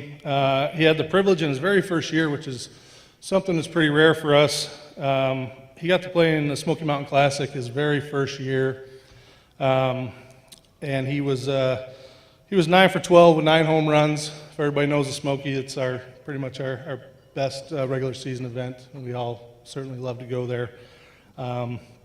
That performance there led to him being asked to play the 2004 World Series, which is also amazing because most of us had to work our butts off for years to qualify to get to that, but somehow he figured out how to get there in a couple weeks, so whatever. That was where I first got to see Scott play. We actually played his team, Uniflora played our Dan Smith team in the second round, and he showed out. He hit 3 huge home runs, 2 of them off the center field, up off the clock tower, and that immediately got everybody kind of wondering, who the hell is this guy? Where did he come from? We better keep an eye on him. He finished that World Series 8 for 9 with 7 home runs, which is an amazing start to Scott's career and kind of a snapshot into what his next 13 seasons would look like. over Scott's amazing career, I could talk about, like Kelly, I could talk about stats for Scott all night, but just a few things. He's won many championships, and early on he won immediately his first year, and really it never stopped. He's had a career on base of over 740, which is unbelievable. 20 plus times All-World, 3-time Major World Series champion, 2-time Major World Series MVP, which means he's getting it done when it really matters. And he's always got it done there when it really matters. And he hits, his home runs. I've had a chance to play for a long, long time with some of the best and seen the best. Halsey and Dirk Androff and Mike Masenko and guys like that. And Scott's as long a home run hitter as pretty much anybody who's ever picked up a bat in this game. It's pretty amazing to see, including being one of the first guys to ever hit one completely out of Disney over the scoreboard in center field, which had only been done a couple times prior to that. And then one of my least favorites is he hit a ball completely out of Safeco Field in Seattle for the Mariners. We were up there doing an exhibition, and Scott Brown could attest because he's hit there. It's an absolute bomb. It was only the second time it had ever been done. But instead of just hitting it out of the stadium, which was cool, he hit it out of the stadium and hit the chef for the Mariners in the chest as he was walking across the street to the park, and subsequently got us booted out of there. We've never been able to go back. So thanks a lot. It was my favorite place to hit, so good job. We were fortunate enough at Easton to be able to sign Scott in 2005 as one of our contract athletes. I was never able to get rid of him, so he has just finished up his 12th straight year with us, and which makes him our company's second longest sponsored athlete behind only Hall of Famer Todd Jorling, which I think is pretty amazing. Scott's one of those rare players that can represent your brand in any facet needed. Whether it's running a camp for 100 players, if it's hitting in a stadium in front of 25,000 people, if it's having meetings with engineers, manufacturers, retailers. A lot of 99% of players can't do that. Scott Kirby has done that for us many times, and we've put him in all types of venues over the years, and he's always delivered the goods for us. So we're at Easton, couldn't be more proud of that. I've been teammates with Scott for 11 seasons in all. Over that time, you kind of pick up on some habits, little quirks and routines, and just kind of learn who your teammates are over that long a time. So I figured I'd maybe bring you all up to speed on some of the things that he and his other teammates have and I have picked up on over the course of these years. If you happen to share a rental car with Scott, if he's the last person out, you can be assured when you return that the back door will still be open, and most likely the trunk, and that's regardless if it was for a 15-minute BP or if you're at the mall for 6 hours, he will never close the door. Must apparently think that there's one more person who's going to come out behind him and do it. His batting gloves smell like month-old roadkill. Regardless, and he never picks up the hint. I've walked up to him and handed him 6 new pairs of batting gloves with a subtle, hey man, here you go, use these. And he will go to his bag and pick up a roll of athletic tape up all the holes in the smelly ones he has, and proceed to wear those until they literally fall off in pieces. Yeah. So, he will FaceTime his family with the volume on 1,000,000, with a phone 5 feet away, anywheres, funerals, fields, shopping malls, it doesn't matter. So if anybody wants to know what's going on at the Kirby house, just ask me or one of my teammates and we'll bring you up to speed on what's going on there. If we play 12 tournaments in a year, you can guarantee that Scott has left his hats, shirts, belts home, 6 of those, guaranteed. You can ask Wags, he'll verify that. And to this date, over 11 years, he owes me 187 black belts. And one of my personal favorites, when the homers are gone and we're up a bunch and it's it's the 7th inning, our last inning, or whatever that last inning is going to be, you can hear Scott say to the guy in the box ahead of him, he's actually in the box trying to hit, and it was typically Wegs, you'd hear him say, "Man, I hope you make the last out here so I don't have to hit again."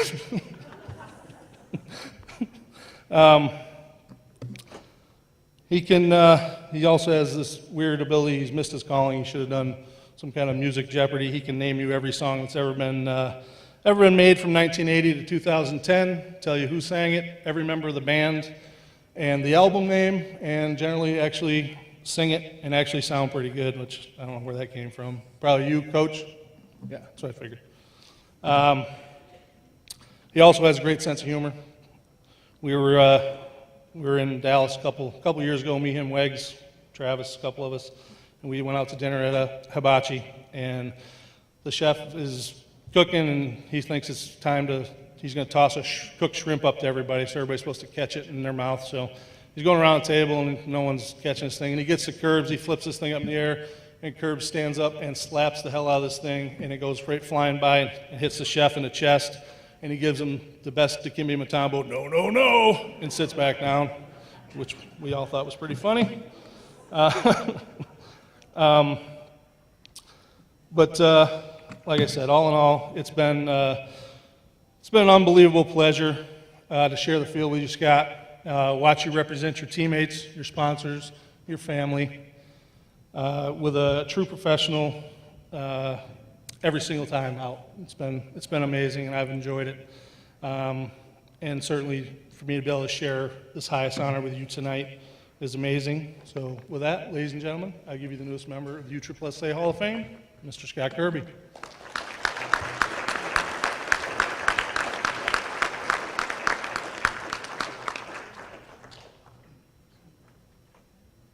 Forgot my notes. On my phone now. First thing I wanted to do was I'm going to give thanks to a few people face to face, and the first thing I wanted to do was give thanks to God real quick, so if you could bow in prayer with me, please. Lord, I just want to thank you, Lord, for the opportunity to be here on this stage, Lord. Without you giving me the ability, family, and all these people I'm going to thank right now, I wouldn't be here. So without you putting the passion in myself and all these people, it wouldn't happen. So I appreciate it, and I thank you, God. In Jesus' name, amen. It's awesome, to be here. So many people to thank. First, I just wanted to go through the list. I want to thank my wife and my son. And my wife, she couldn't be here tonight, but 14 years.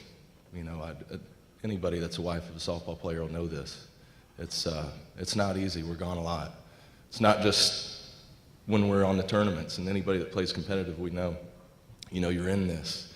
You're thinking about it constantly. It consumes you, and it takes away from your marriage. And for a woman to stick with a guy that does it, it's not easy. So any of you that have done it, it's awesome. And to my wife, Marisa, it was awesome, and I appreciate it. To Vance, I've missed a lot of your stuff, but now I'm with you, buddy. He just started baseball, and I can't wait to start the journey with him. Of course, my mom. Mom, thanks for the support you've given me. Baseball and softball, it's been awesome. Awesome cook, holy cow. Always a good meal when I come home on Monday. Marisa can't cook, so Mom can cook, so it's pretty awesome. Dad, biggest supporter ever. Andy can attest to it. When he's here, he's here. But it's awesome, Dad. I appreciate it, everything. It's funny. Millions of BP sessions, baseball and softball, building the batting cage. We had an iron mic, man. It was like an old red one. That thing always broke down. He was always fixing it. It was awesome. Dad, thank you. My brother Steve, he's always been my biggest fan. My brother was a great baseball player as well. He had injury. He would have went a long ways, left-handed pitcher, but there was never competition. He was always my biggest fan, and still is. He still posts. I don't post on Facebook. He'll post something on Facebook about this, and I know he will, and it's awesome. He's my biggest fan. And then Dad and Steve, of course, we own a family construction company, and when I'm gone, and everybody knows I'm pretty ADD, so they put up with it, and they keep the fires burning. It's awesome, so thanks to them. Some short thanks, to some local folks. Without a good BP partner, you cannot do anything in this game. You have to be consistent with that. Jeff Milam, I appreciate you. I know you're watching all the way from England. He's in the military. I appreciate it. That's why I sucked the last few years, maybe, Brett. I don't know what happened, man. He moved away, and anyways, he's gone. Doc A back home. This game, Kelly, that's right. The injuries, they come, and hopefully they do not for you. I had a few. Doc A back home, you got me in to see Dr. Andrews for my Tommy John. That was awesome. Thanks, Doc. The program. Senior, junior, the whole staff. From what I understand, it was a napkin, right, at a restaurant or something. You guys kind of threw it together at first. And without it, I wouldn't be playing, man. I mean, I picked it up early, and it was fun, but it was a professional deal. You guys know it. I don't even have to, but I'll give you guys credit anyways, and I appreciate it. I got to give credit where credit's due. I've said it a million times. Thank you. I'd like to go through the sponsors real quick because, again, without them, we wouldn't be doing this. The Belcorp years. Woody Bell. Woody Bell taught me a lot. Woody Bell taught me how to be a great man. When Woody made a decision, it was final, and that was it. Right or wrong, it was right because he made it. But it was awesome. He was a hell of a man. Taught me a lot. Roger Belcher didn't see him much, but another good man. I appreciate you. Bill Taylor. Bill Taylor, those that played for him know he was one of the best ever. I got my first envelope from Bill. I couldn't believe it. I was like, what the heck is this? This is more than I made playing baseball. It's ridiculous. And it was just a cool thing, and Bill was always there. It was, he was just a good man. Then came the Dan Smith years. Everybody that's played for Dan, knows the same thing. Everything's always taken care of. Dan always threw together the best teams. I was just talking to Brett about this, I think a lot of guys take for granted playing for teams like this, that I was fortunate enough to play with. The only reason why I'm here, without great teams, I'm not able the opportunities that I had to do the things I had, or that I did. And that 08, 09, and 10 teams were unreal. I learned so much from some of the guys who I'll thank later. But Dan Smith and Eddie Minosi, just huge sponsors in the game. Don's sitting here, he knows, everybody knows. Awesome sponsors. Then came the EWS year. I had a good time there. Eric Weller was one of the best sponsors, best people that I knew. I only played 1 year for him. He was great. Mel Hare has put in a lot of money into this game. The Laser Vision years.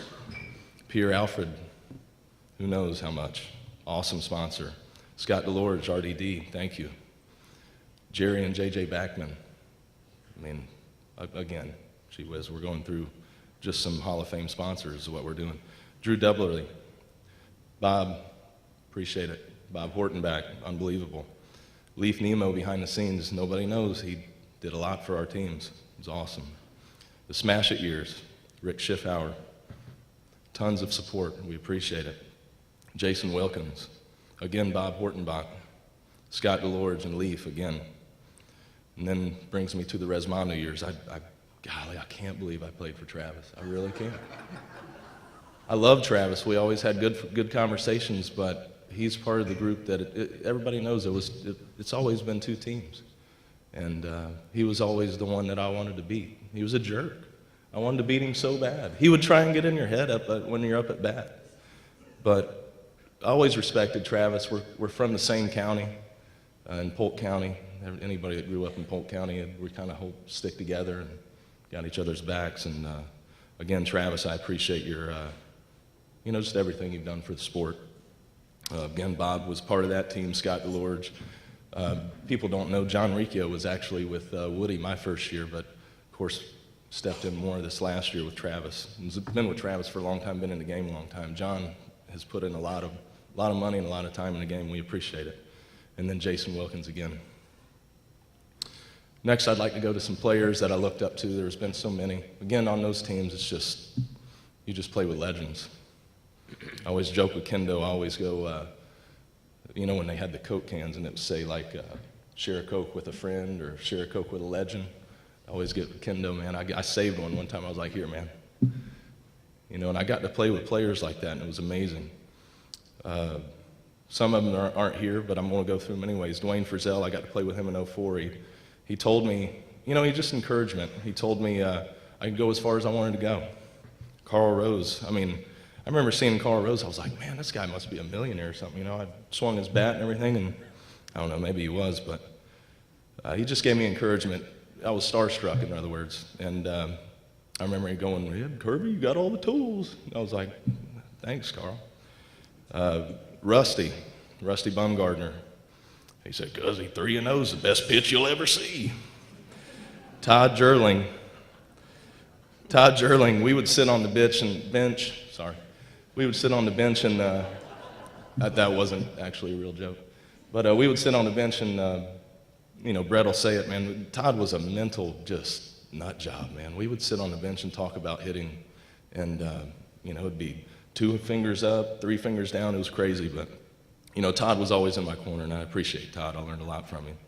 Bryson Baker, I always saw this guy, and I was like, geez, if he can do it, I can do it. Look at him. But he's slow. It's unbelievable what Bryson does. And no, I can't do what Bryson does, but he always inspired me to be better base hitter. Brian Rainwater, you know, hey man, show up at Smokey and Disney, you'll always be on a team, and that was basically Rainey's way of thinking. Dal Beggs was, you know, give me all you got right now. Dal was the most intense person I ever played with, and anybody that's played with Dal will say that if we were in a gunfight, if we were in a knife fight, if we were in any fight, Dal's the one that you would want on your side. The intensity and loyalty that he had, it was awesome. Vince Bisbee, his work ethic. Spike Baker, the balance of family. Bobby Hughes' ability to hit it out and hit it down. Jeff Hall, you know, when I was an early player, I'd played with Jeff in '07, and I would get nervous, you know. It's like, Kirby, if it's a big at-bat, just don't give a damn. So, Halsey, thanks for the tip, buddy. Bobby Nifong, you know, Bobby, you were always in my corner. Where are you at, buddy? Always in my corner. Thanks for the positive encouragement. Jeff Wallace, he would say, if there's not a hole, make one. Brownie, you know, we got left out a couple times and we had some phone calls. I appreciate your friendship, man. But always clutch, buddy. Always clutch. Scooter, get your money up front, cuzzy. Open the case. Open the case. Open the case. But Scooter was a competitor, always. And one thing that I appreciate, that sucker never walked anybody. Anybody. Never gave in. Absolutely. And just pleasure playing with you, Scooter. Congrats. Coop, you know what? I'm watching the replays of our games. I found out you actually like me. I appreciate it, man. You talk really good about me. Thank you. Junior, hard-nosed, man. Really, Junior's as hard-nosed as it gets. Always nice and a gentleman, man. Billy Messina, class, cerebral. He's, you know, he would always teach me the cerebral part. Andy, I just always wanted to beat you, buddy, which didn't happen very often. Tried to kill you once in Detroit, and I missed you by 450 feet. But you... Honestly, I was ready to retire 3 or 4 years ago, but I wanted to win another one. I wanted to beat Andy. It literally, anybody that's beat Andy, there's no better feeling than being in the dugout watching him melt down. It's the best thing ever. It is the best thing ever.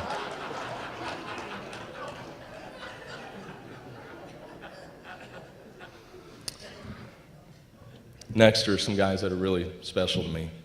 And if you don't mind, I'd like for you to stand up. Wags, if you don't mind. Yeah. Hey, man. Wags, you didn't teach me nothing, man. 'Cause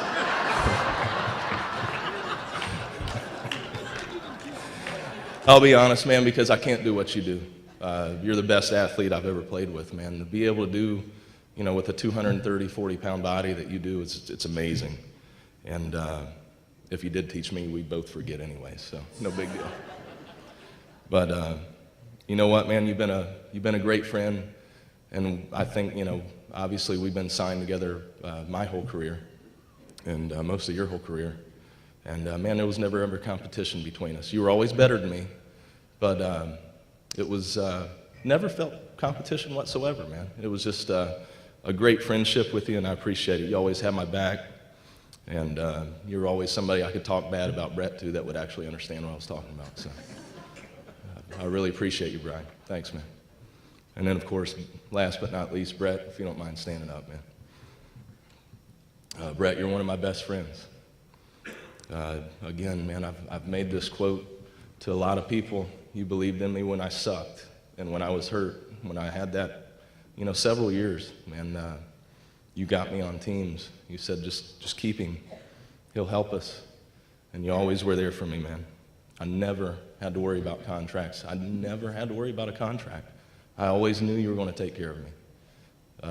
Nobody ever talked to me, man. I never got offers from any other teams. I really don't remember any other offers, and I think they knew, because I would never leave that man right now, because he stands for integrity, and there was always a good meal to be had. There was always a good meal to be had. And, some of the things we did, man, the Lakers Heat game, that was so bad. That was ridiculous. I'll never forget some of the things we've done together. But, again, Brad, I just appreciate your friendship. Everybody knows that's sitting here that knows us. I wouldn't be here without you. Thank you.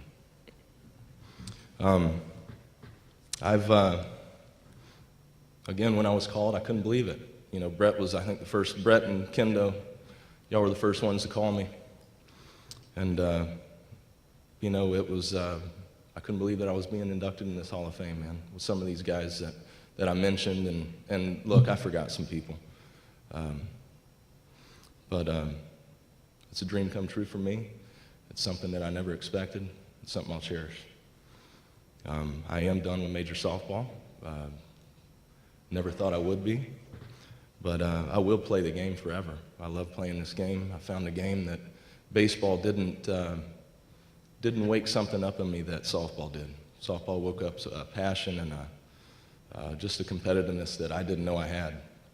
And I'm grateful for that, because without it, I wouldn't be the man I am today. And I want to always be involved with softball. I want to always help the game. I think Mike Masinko is a great example of that. The guy continues to help the history of the game, and I think everybody needs to remember the history of this game. And of course, things like this makes this possible. I think baseball, being America's pastime, is America's pastime because of the history. And obviously the history in slow pitch softball is rich.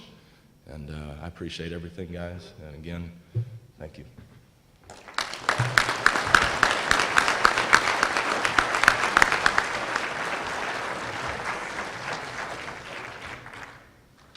Congratulations, Scott. Thank you very much. It's been a privilege watching you play.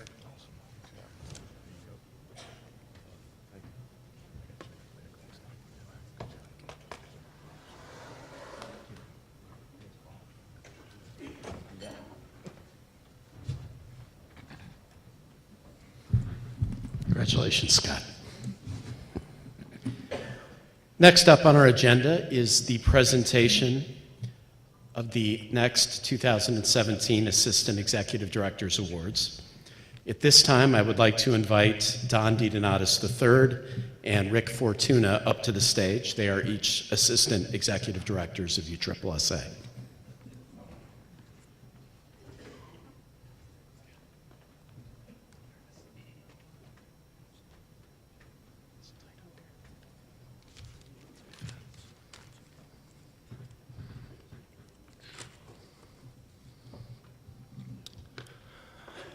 This gentleman helped start the USSSA International Baseball Program in 2010 and was an instrumental piece in the initial growth and programming of events as the Gold Medal Games.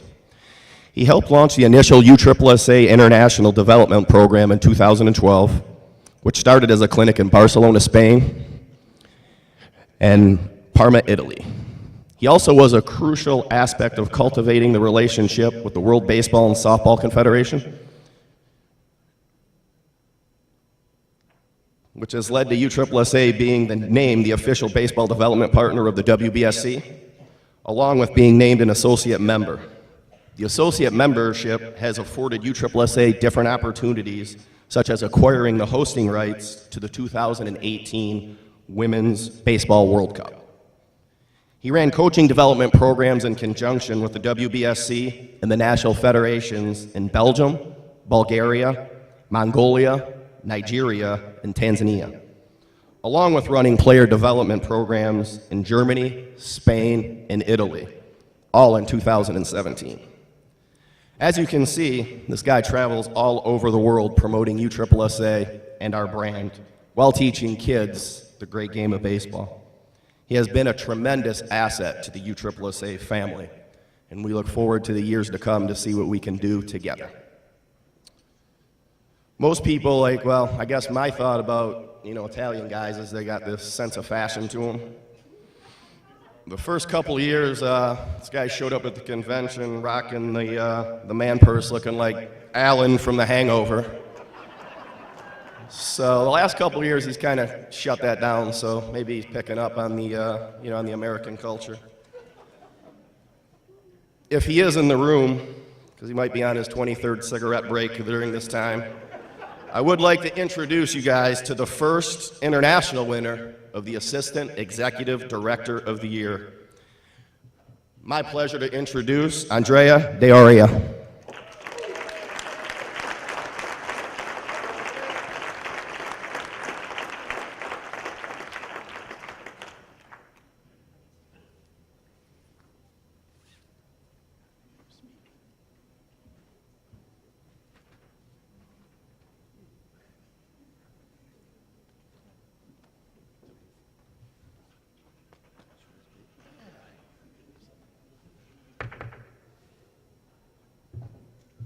Wow. Should I say something? I don't have a translator with me. So I want to thank my family there, my family back home, the USSSA family, and thanks. I'm excited. I'm expecting more and more at the international level in the upcoming year. So I thank Don, all the board, and thank you.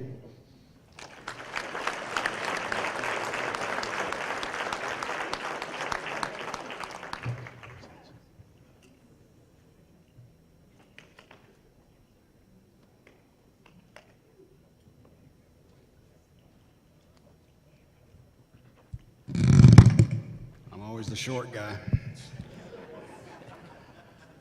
I'd like to start off by first of all congratulating tonight's inductees. Welcome to the hall.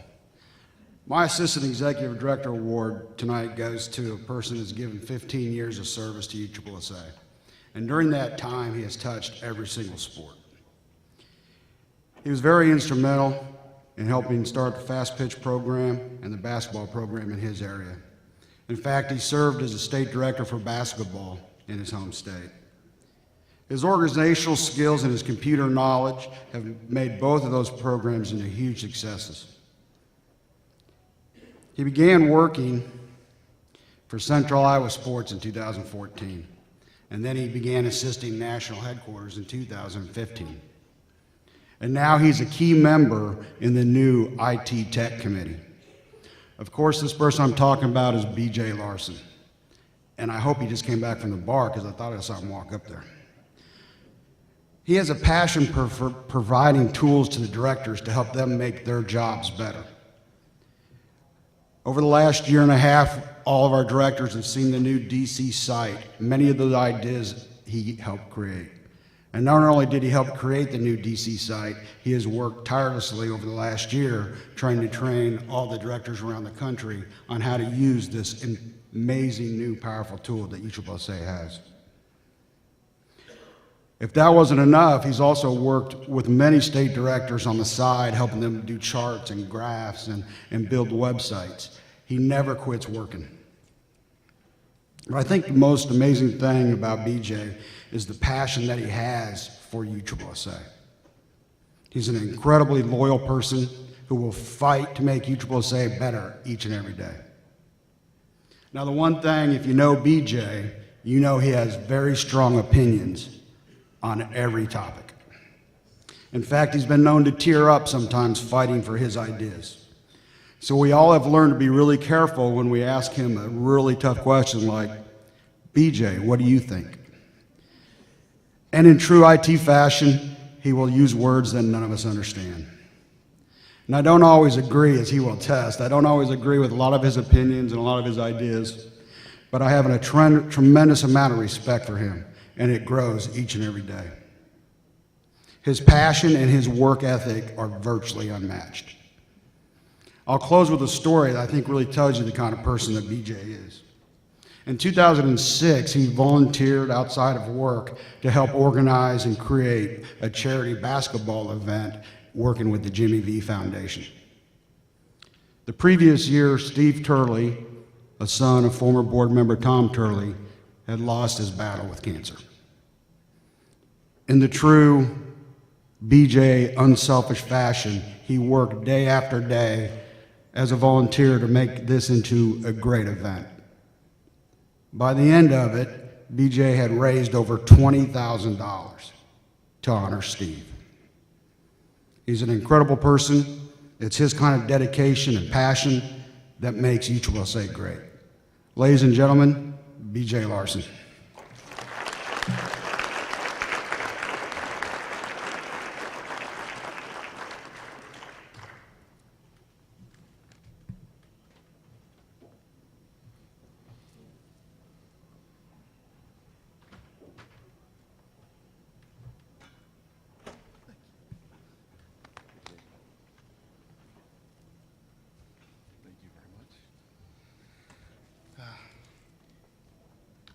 Biggest shock of the night is I'm speechless. Yeah.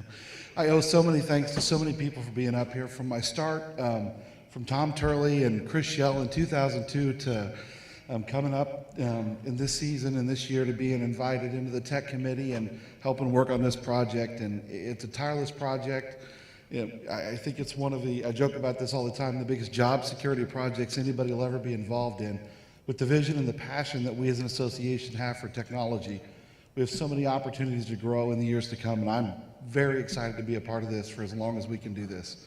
Definitely want to thank my wife, my family. I want to thank Jeremy McDowell, especially Bob Egger. Definitely want to thank Kelly Burke for his passion of starting this process in the 90s, continuing it on through the today. Tunjay, Barra, even Mark. Definitely want to thank Don, Donnie, Rick, everybody that has really been behind us and helped this project along. So I appreciate everybody. Thank you very much.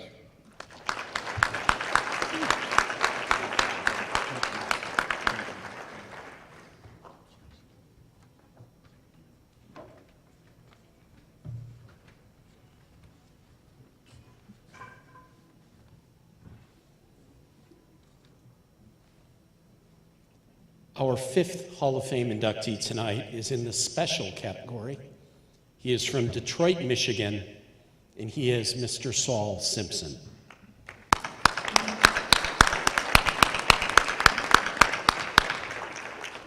Now, once again, please turn your attention to the video screens around the room so we can learn more about Saul's lifetime of accomplishments in the game of softball.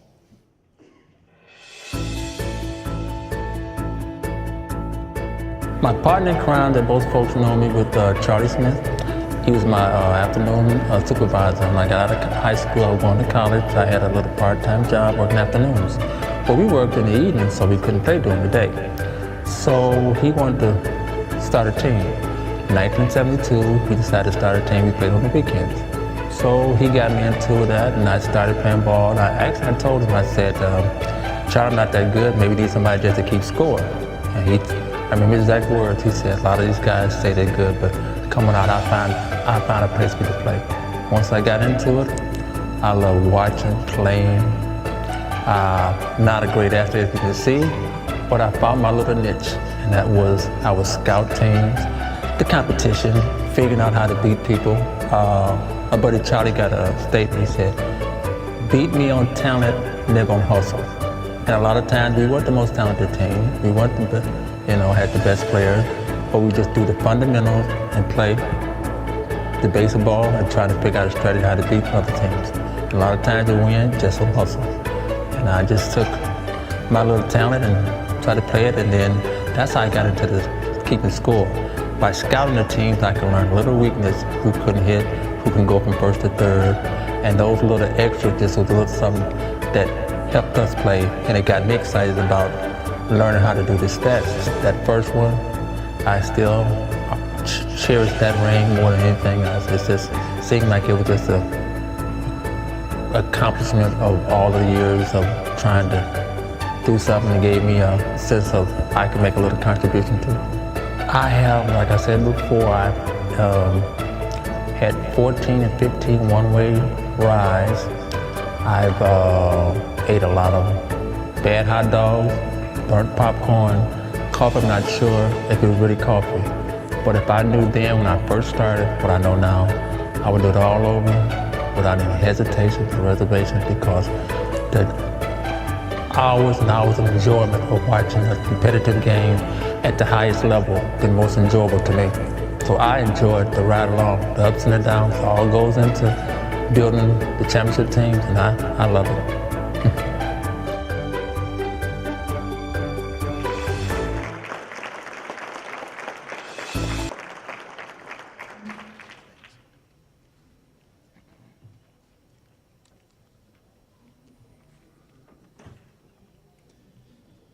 So first off, let me say, as a guy who's received hundreds of lineups from Saul over the years, I can tell you he's not only a consummate gentleman who pays incredible attention to detail, but he also has really, really good penmanship.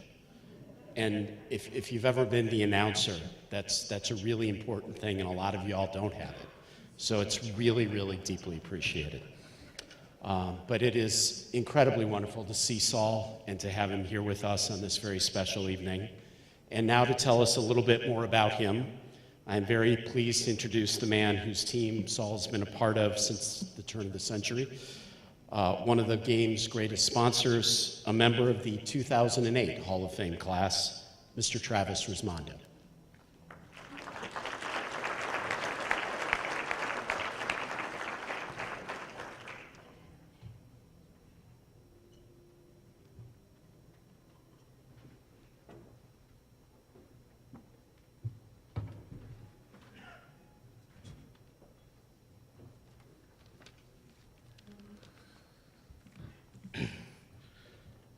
Last night, I was sitting around my house, 2:30 this morning, and I said, why are we here?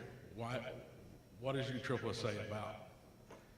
And I just want to have a special thanks for one of the hardest working businessmen, determined businessman, and workaholic that's put all his time, effort in the game to create what USSSA is today, Don Senior.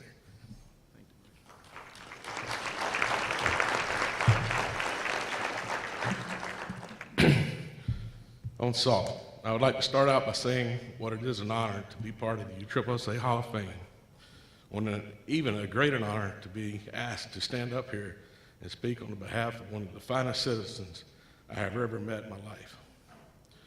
Saul, I have to say that you are special to more people than just myself. 10 years ago tonight, Saul was standing at my wedding. Tonight's my anniversary. And when Saul asked me to speak tonight, I never gave it a thought. I did have thoughts about how am I going to ask my wife, when am I going to celebrate? And she looked across to him and said, honey, you have to do it. He's one of the sweetest, best, truest friends you have in this world. So I want to thank her for letting me come and do what's special to us. There's not many people in the world today that you can stand up here and say in front of a crowd that I've never heard a negative word out of. Not one negative word. Winning or losing never bothered Saul. It was always a positive coming out of it. When I met him in 2003, I never thought that a guy keeping up with hits and runs in every game would be so important to a team's success. Saul has played a huge role in the Rismondo softball winning 10 USSSA World Championships, With that being said, Saul's had many days, sleepless nights, early morning scouting games. Saul would always report back to the coaches who was hot, who was limping, who was having a bad weekend. When it come to scouting players for the next year, I would get calls from my players, other sponsors, and I wouldn't hesitate to listen. I would just simply pick up the phone and say, Saul, we need to put the eyes on this guy. Well, the eyes on the guy didn't stop there. Saul would interview that guy.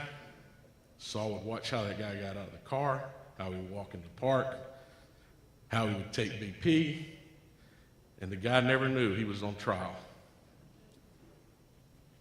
So when it comes to making the final decision, which we all know players usually have the final decision, we'd always ask Saul, what do you think, Saul? It would still never be a negative word. It'd always say, he's not a good fit. So Saul, I have to say, there's not many people in the world like that today. Saul, outside of softball, there's not many Americans today that can stand up and say he's had the same job for the federal government, the Internal Revenue Service, for over 40 years.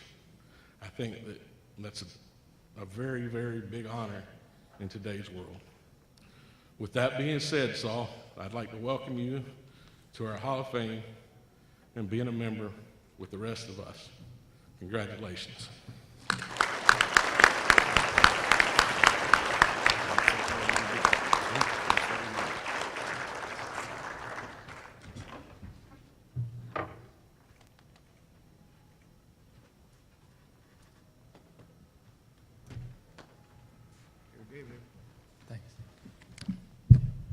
Good evening, everyone. I'd like to say thanks to everyone. Travis has always been a hard act to follow. Not often that I'm at a loss for words. If we'd have done this about 10 years ago, he'd probably still be here. Thank you, Travis.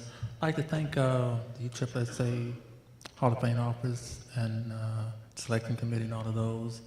I'm quite fortunate to be standing here.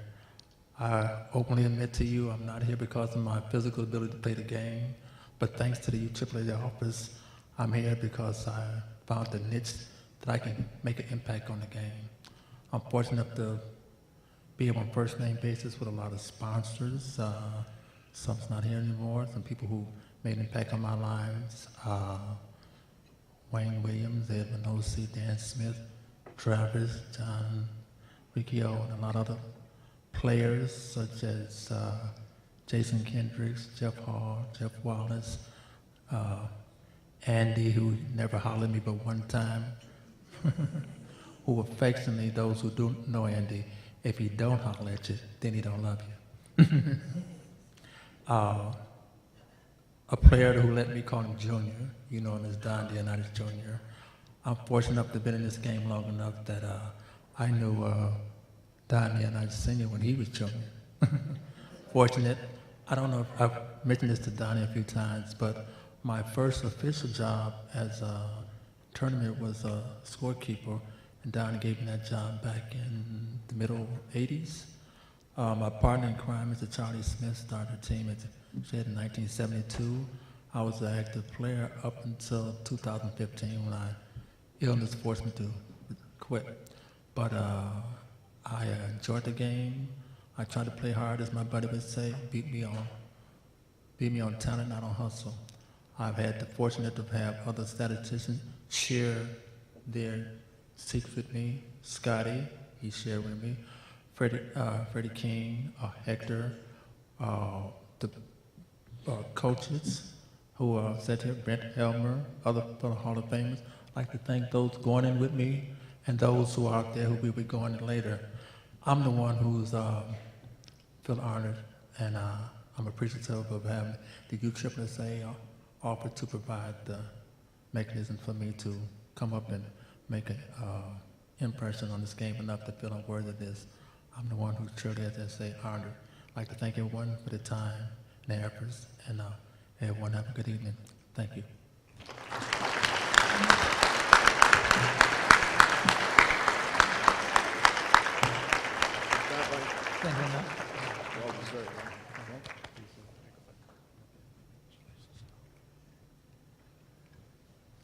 Saul, congratulations.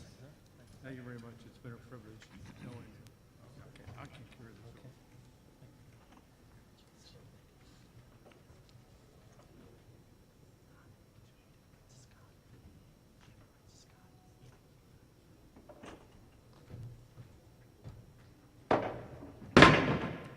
That bat does not want to stay on the table.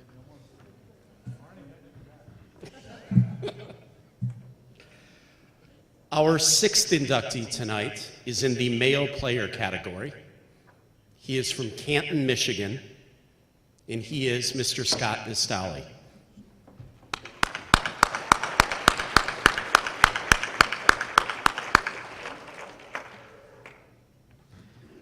Now let's all once again turn our attention to the video screens to reflect on Scott's numerous accomplishments on the softball field during his great career.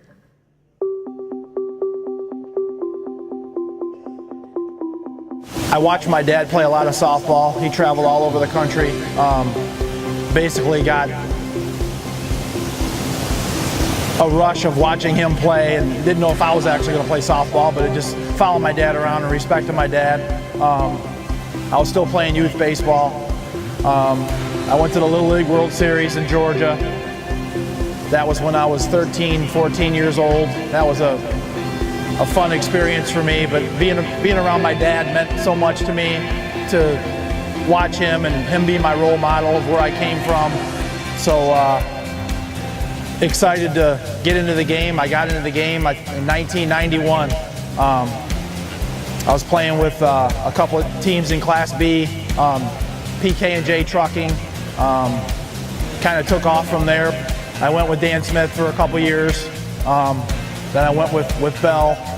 Woody Bell was probably one of the biggest influences on me as far as keeping everything in perspective with your life. Traveling around, there's something not a lot of people get to do, and they're taking care of your flights. And he kept telling me, never lose track of your family here, son. He said, I know your son's the most important thing in your life.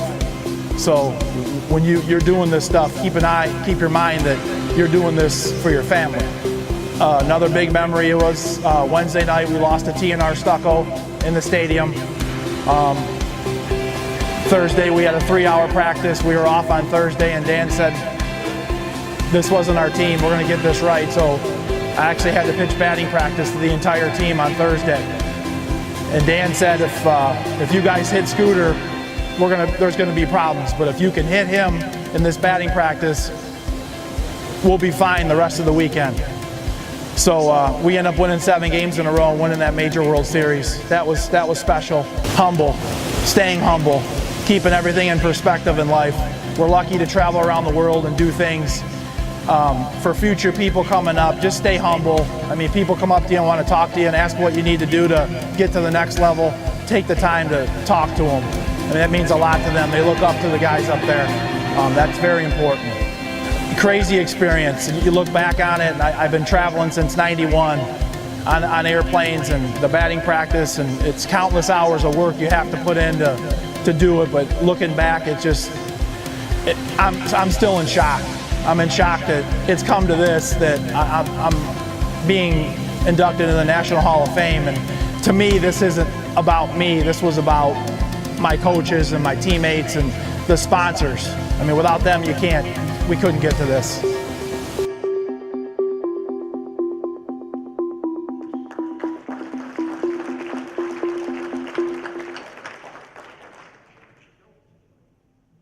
So as you heard during that video, Scott has had a very long and distinguished softball career. He's played with some of the most revered teams in USSSA. I'd say what I will always remember about him, and really the first World Series that I was at, that I had a chance to call it, and Scott was at it, was just up the road in Cocoa. We were playing at the Cocoa Expo in '99, and this whole area had been really ravaged by a hurricane. The stadium was all beat up. Remember, the speakers only worked in half the stadium. But that year, a team that I think going in, no one expected to win the World Series did, and that was R&D. And the reason they won that was because they played great defense and because they had a pitcher who seemingly had no fear and whose grit and whose guts are really what drove that team. And that pitcher was of course, Scott. And as bad as that weather was, remember seeing sort of the joy for him and the folks on that team when they won is one of the memories that sticks in my head forever. So it's really, really great to see Scott up here tonight. And now to tell you a whole lot more about Scott, I'm pleased to introduce his friend, his business partner, Mr. Stephen Swope.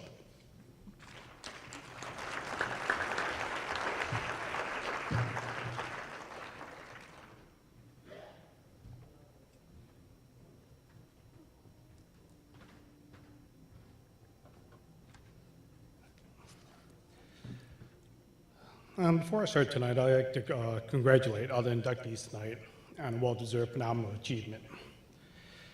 I've known Scott now for over 30 years, and I still remember the first time that I met him. I was actually playing ball with his dad, Jerry, and we were in a tournament, and after a couple games, Scott showed up to be an extra.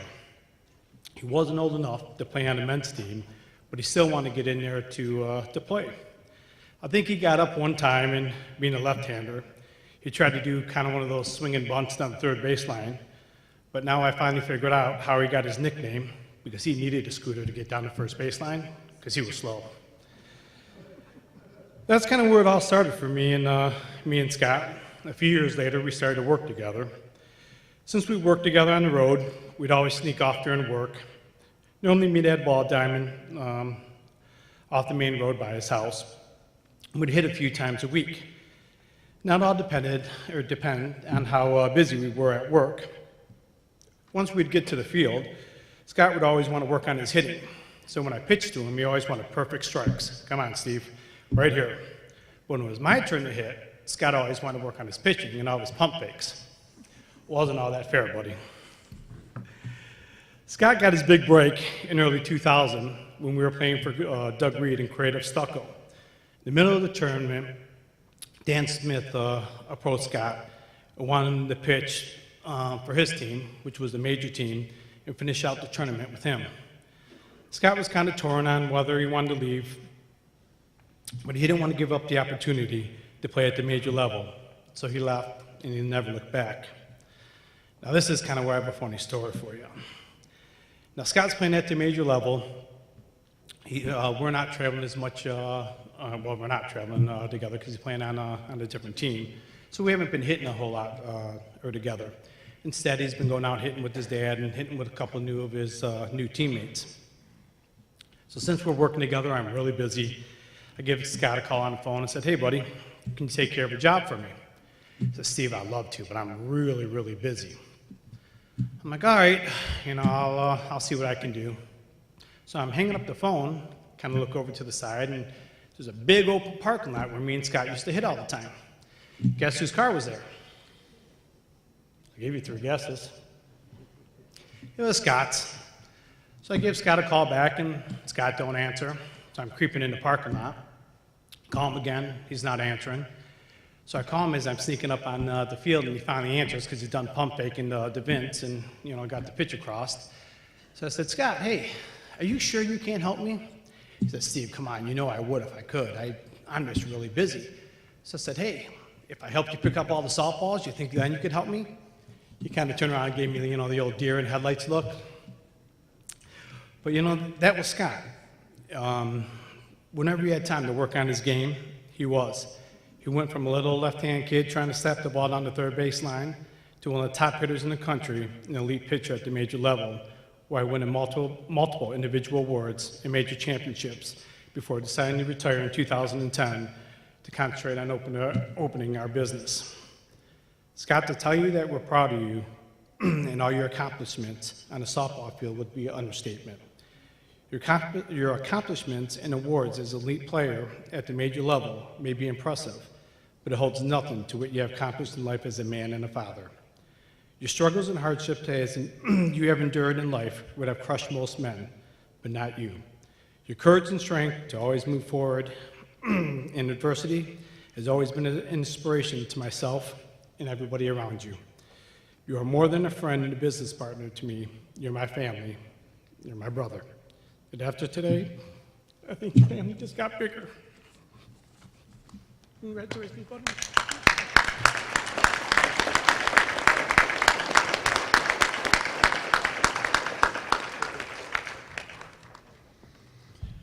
Oh, here we go. I want to thank Billy Messina for actually watching one of his videos and wearing these glasses, so thanks, Billy. I'm with you now. Steve, thank you very much. You are my brother. I'd like to thank and congratulate all the other inductees that I'm going in with tonight. It's truly an honor. Brownie, I mean, I don't know what else to say. Our car rides to the games, and I still tell all my friends about you. They said, how did you play with all them big guys and weightlifters? I'll tell you what, Scott Brown. He'd stop and get a cold cup of coffee and Twinkies in the morning. It was a breakfast of champions. Brett, did he or did he not? Good. Scott Kirby, unbelievable teammate. Tell everybody about you hitting that ball over the clock. I was at first base and I sat there and I watched it. Total amazement. Crazy. I'd like to thank USSSA for this prestigious award. To sit here in front of you tonight, to play World Series like games every weekend, thanks, Don.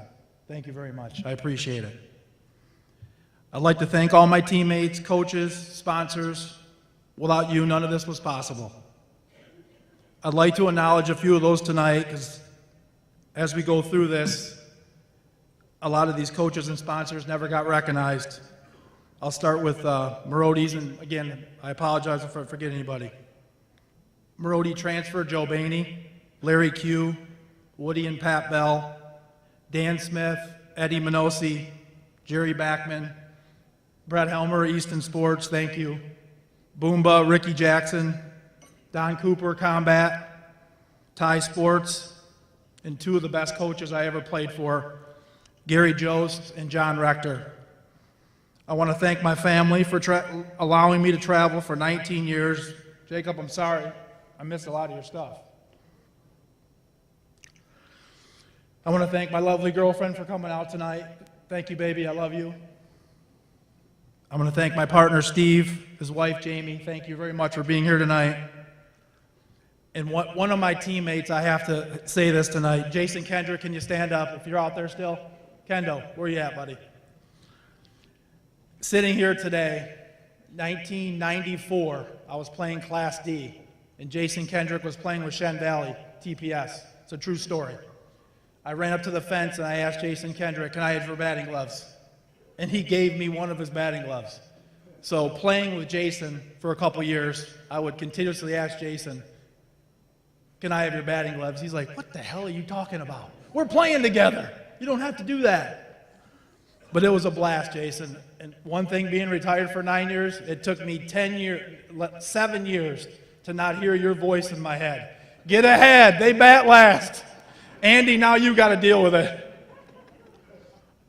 And lastly tonight, as tough as this is, I'd like to dedicate this award, this humbling award, to my father.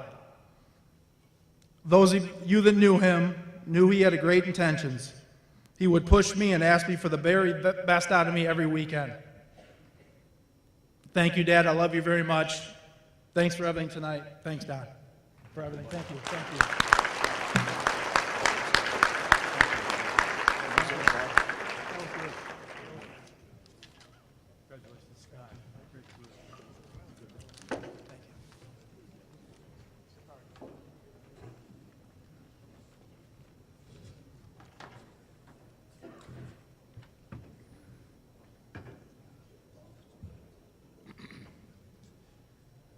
Our final Hall of Fame inductee tonight is in the director category.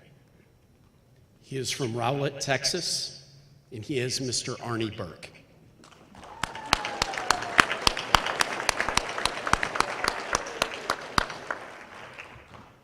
Please turn your attention to the video screens to reflect on Arnie's numerous contributions to USSSA to North Texas into the game of softball.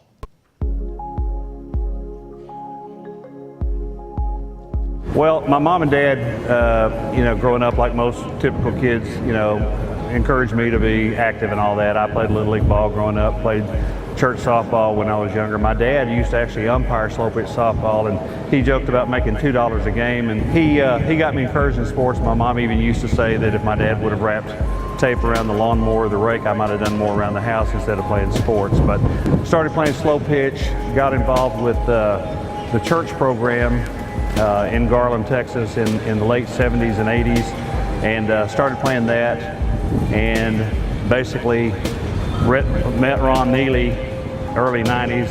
Ron asked me to be the state church director in 92, and then 99 he promoted me, I guess, to the state director in 99. Just wanted the chance. I told Ron if you ever needed help, give me a call. Well, he gave me a call, obviously, and appreciate him for having the faith in me to do that. But it was just, I wanted to make it for as best I could for the players and the teams to come and have a good experience and enjoy themselves while they were playing.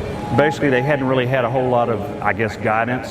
And so the first thing I did was bump about 10 or 15 teams up from church rec, so to speak, what it was, back to church A. And immediately, Ron got phone calls about what's this guy doing. I guess 2005 maybe, I was given the President's Award from Danny Brown at the National Convention, and was just very honored to receive that. And in 2008 I was inducted into the Texas USSSA Hall of Fame as the director. I'm just so honored to be a part of this group and for this association and what it's done for 50 years, especially the last 25 years that I've been involved with. It's just really taken off, and under Don's leadership has really continued to grow. I'm just honored. My wife, sometimes I tell her I'm going to the ballpark and she's kind of rolls her eyes. I can hear them as she rolls them, like, okay, I'll see you whenever you get back. But she's very supportive of it. But I'm honored what part I could play in it, and the directors I have at home, the part that they can play in it as we keep growing and growing, I think.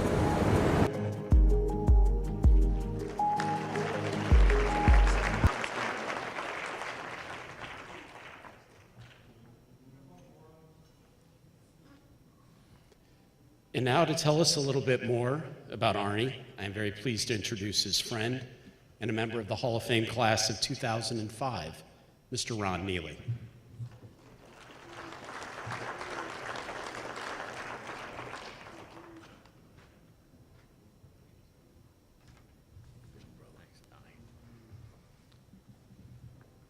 First, let me say to Donnie and the committee, what a great class this is for the 50th.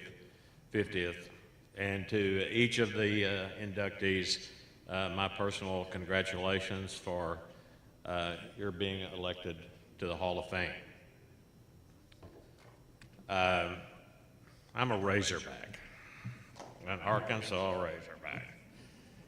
You could tell from the video that Arnie's a damn Longhorn.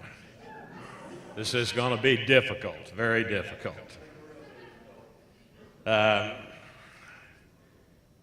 When I first noticed Arnie actually was a player on a church league team, played some tournaments in Grand Prairie and Garland, and he also coached a women's team. And it wasn't his ability on the field or as a coach that I first noticed. It was the difference in his demeanor.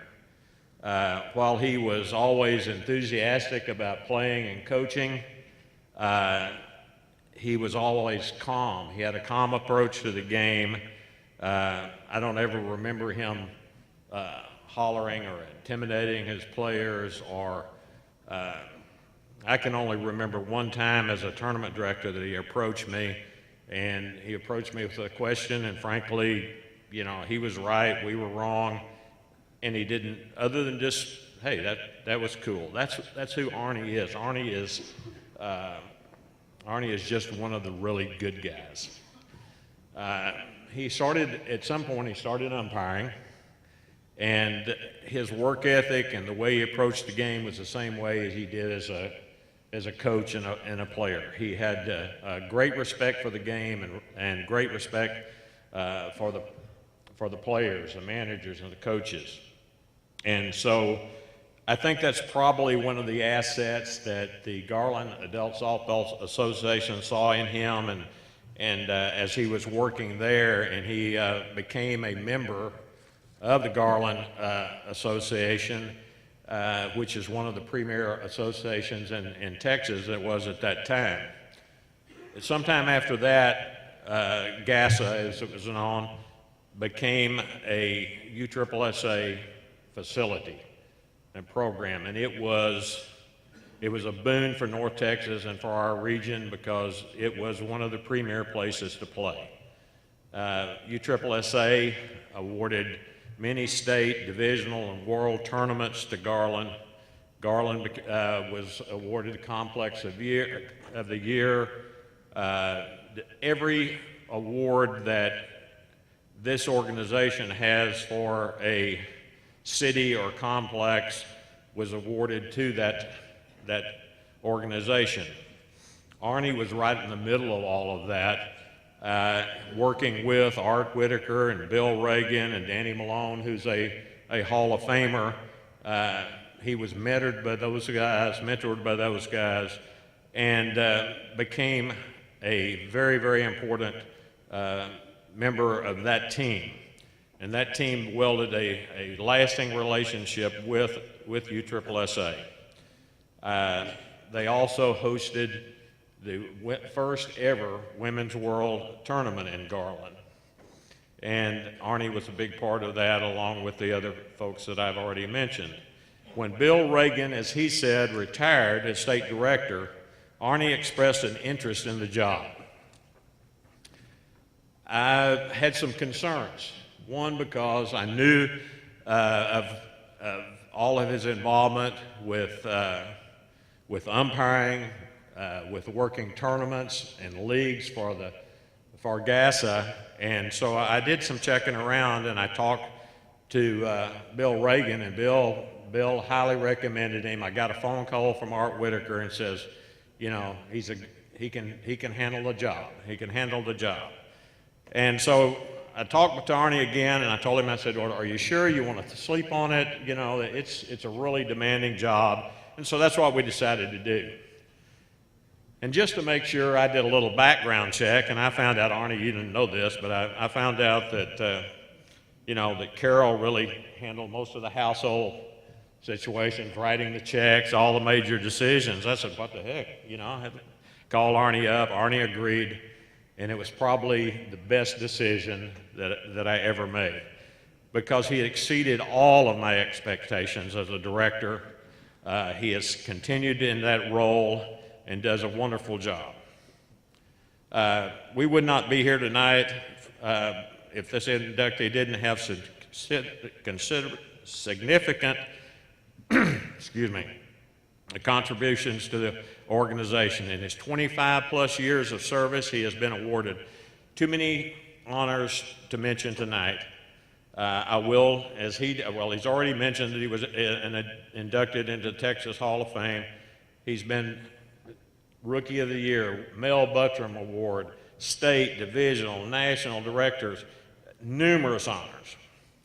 But there's so much more to Arnie than being an award-winning softball director. He's a son that made his parents proud. They're no longer with us, but Arnie, I know that they are very, very proud and smiling on us now. He's a loving husband and father with two very special sons. He's a man of faith. He's a loyal and trusted employee. And he's also a great friend to many of us. He's also a dog lover, so he gets big pluses from me for that too. He has many, many qualities that make him a good director, and I would tell all the players up here that I think that he's a player, coach, and manager friendly director. And the reason I say that is that He's one of the best listeners that I have ever worked with. He respects everyone's right to say whatever they think and feel. And he feels compelled to answer everybody back. Even when the words sting, he still responds in a positive and professional manner. I'm amazed at that because as a director, I mean, you know, sometimes you guys just get on our nerves. I mean, that's just it. Arnie will call me up and say, "You can't believe what this guy said," or "This guy did." And then next thing I know, he said, "What do you think I should do?" And I said, "Well, just tell him what you think." Yeah, so I get, you know, an hour. The next day, I get a copy of what he sends out. You'd think that the guy just won the MVP award. You know, he tells him what he thinks in a manner that makes the person feel like that they're the most important customer that USSSA ever had. That is talent. And if you think that that's not really a big deal, consider this. I'm checking my Facebook page not too very long ago, and there's something in there where a friend of Arnie, who is a USSSA participant, asked him a legitimate question. Arnie answers him back. Apparently, this person is a friend of a person who is a ball player, and a happy ball player or manager, and he proceeds to blast the dickens out of Arnie. And all of a sudden, Facebook blows up. There's like 30 or 40, and I'm sitting there typing, "Oh, my, I mean, this guy, I can't believe this guy." And then I look up at the screen. Arnie's response. Arnie being Arnie. "Hey, we need to talk about this. You know, there's not anything that we can't fix. Here's my phone number." His phone number. Got 595, you do the math. That's the kind of director Arnie Burke is. He goes the extra mile to make sure that every player, coach, and manager is serviced in the way that they deserve to be served by the greatest softball association in the world.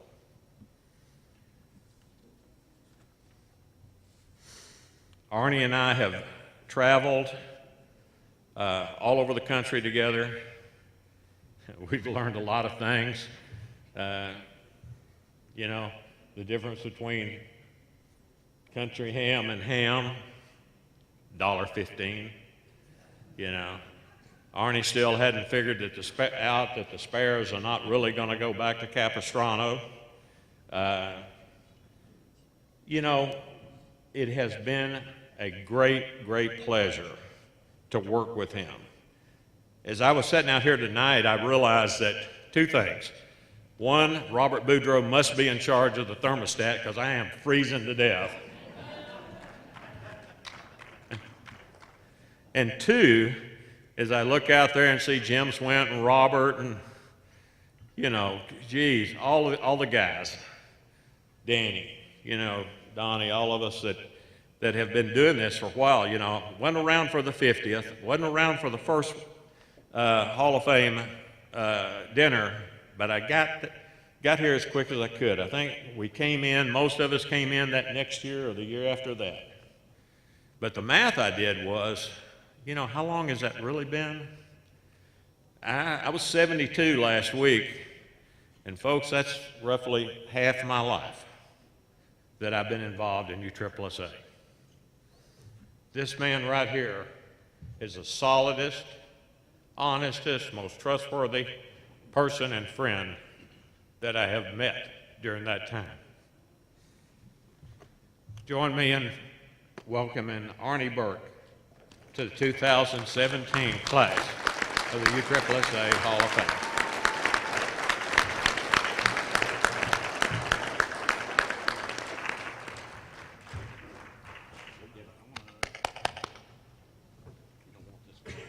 No, I don't want your coat. There's a lot of white hair up here. I'll stand at this side. it's the way I've used it, it wouldn't matter anyway, Danny, so thank you. I can tell I already made a mistake because I forgot what I said on the video. And then when Ron just got through, I think I've got like one page left that you haven't heard already. So I apologize in advance. Table 8, take a breath. We're going to get through this, I hope.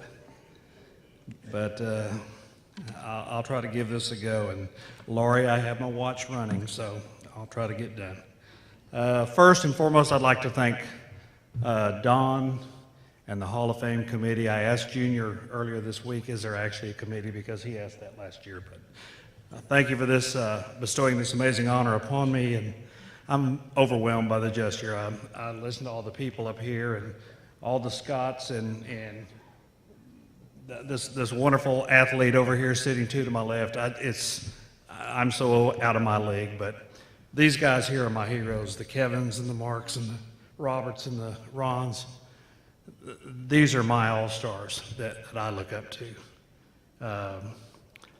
But this week I saw that there's a brand new breed of director coming in. So Don, this association's in great shape for the next 50 years. I also want to congratulate all the other inductees tonight for their induction into this prestige group. It's based on your history and accomplishments, and I'm grateful to be included with each and every one of you. Again, I'd also like to extend my congratulations to all of you who've been part of this association for 50 years. It's amazing where it is today and where it's going. Before I go any further, I want to talk about my video also, and Ron kind of spoke about this. It looks like all I did was eat, drink, play golf, and go to baseball and football games. Well, it's probably true. That's what we did a lot of. But working for Ron and working for Kevin, to me, my job as a director, besides registering teams and running tournaments and doing brackets and stuff like that, is to build relationships, as Ron talked about. And you build relationships each and every day when you talk to a ball player, a coach, a manager, an umpire, other directors. And that, to me, is what my job is, and I hope that's what the video showed, that I try to build relationships, and I treasure these relationships. I also want to give a thanks to Bernie for his videos, for what he does, and especially in my case, what little he had to work with. I really appreciate the end result. There's so many people I need to thank, and I'm going to try to do this as quick as I can. Ron's mentioned most of them in his speech, but Bill Reagan and Art Whitaker with the Garland Softball Association. As Ron said, the association was one of the first in Texas to get on board with the USSSA, and he spoke of some of our accomplishments. It's been a great marriage, and we're still there today. We're not looking back.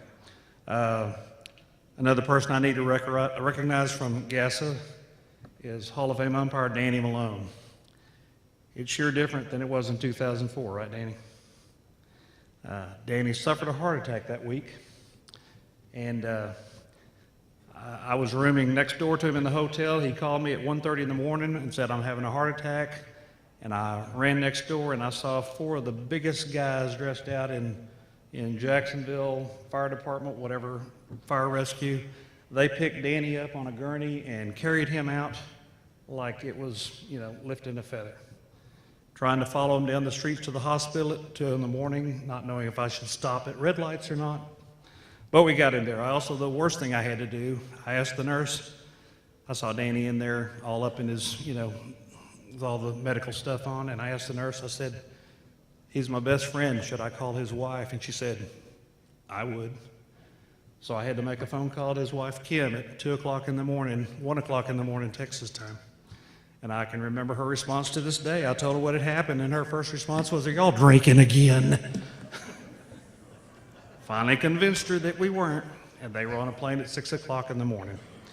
Anyway, Danny, I'm glad you recovered. I'm glad we've been friends for, back on the Palacio del Rio days and when we roomed together before he and Kim got married.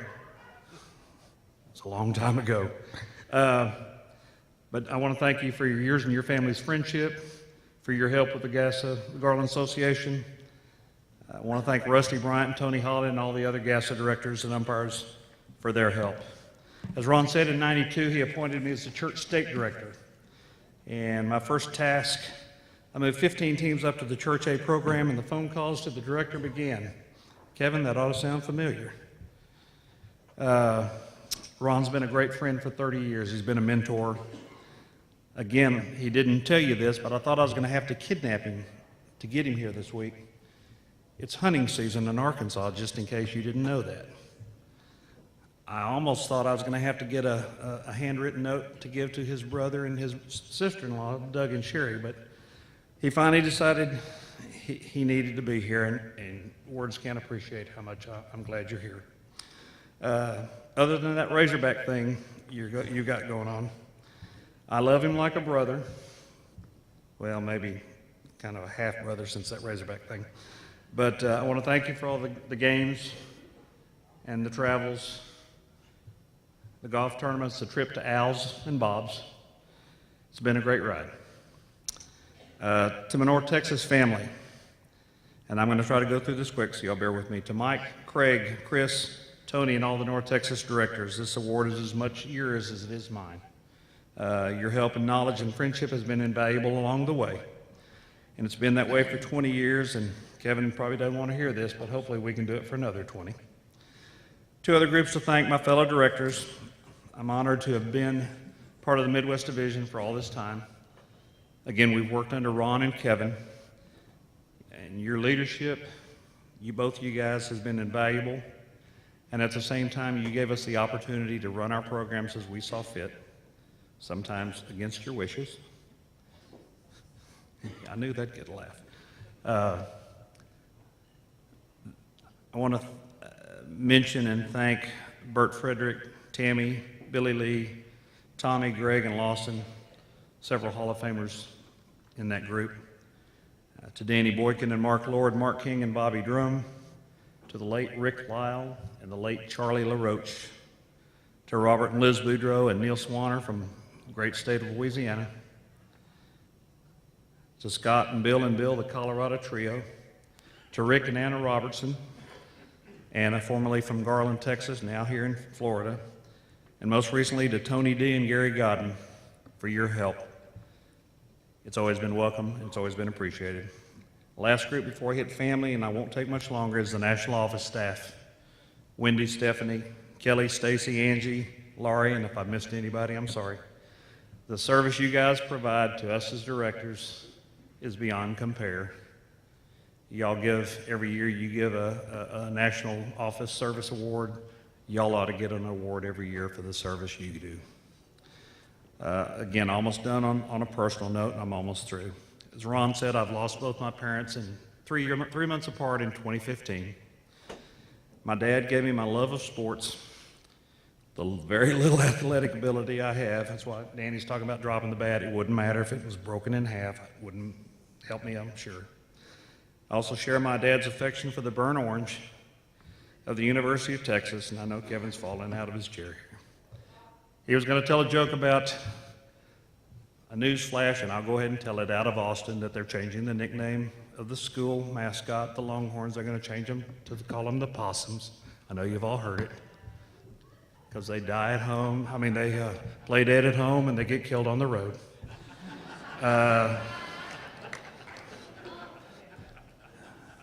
We're coming back. We'll be there. Y'all will still have to put up with me. I'll be a Horn fan. Growing up, I told my mom all the time, don't worry about me, Mom. Things will work out. And, you know, I heard it for years and years. She kept worrying. Well, Mom, I just want to say I think things are working out pretty good tonight. So I love you and miss you and Dad both.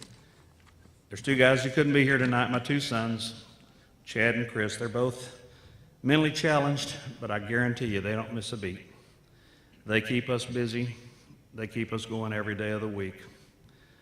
They're at home. Ron mentioned being a dog lover. They're taking care of what I consider my four-legged, long-tailed daughter.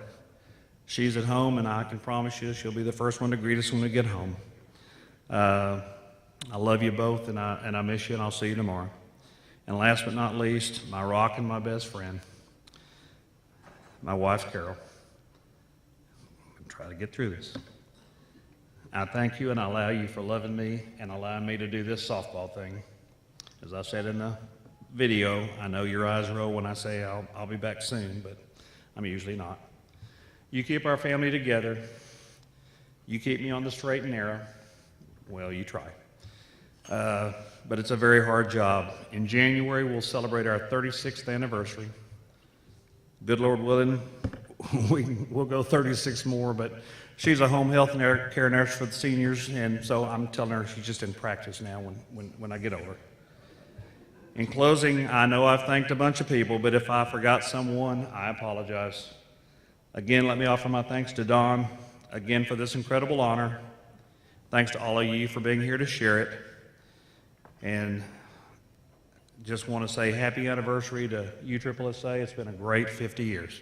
Thanks, Don.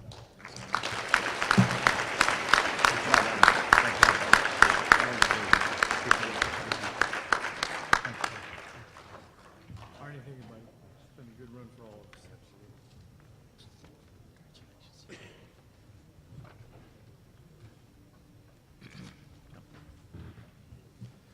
Ladies and gentlemen, it is now my pleasure to introduce our host for the evening, the chairman of the board and chief executive officer of USSSA, Mr. Don DeDonatis, for the presentation of the 2017 E.A. Ramsey CEO Award. Thank you. Final award of the evening is the E.A. Ramsey CEO Commitment to Excellence Award. This award is presented by CEO to any individual that has provided outstanding service above and beyond the call of duty to USSSA or national headquarters. This person must have assisted the CEO or national headquarters with a special project or helped develop new technologies and ideas that have a significant impact on the way USSSA does business, or one who exemplifies leadership and teamwork. Let me emphasize that definition once more. Help develop new technologies that have a significant impact on the way USSSA does business.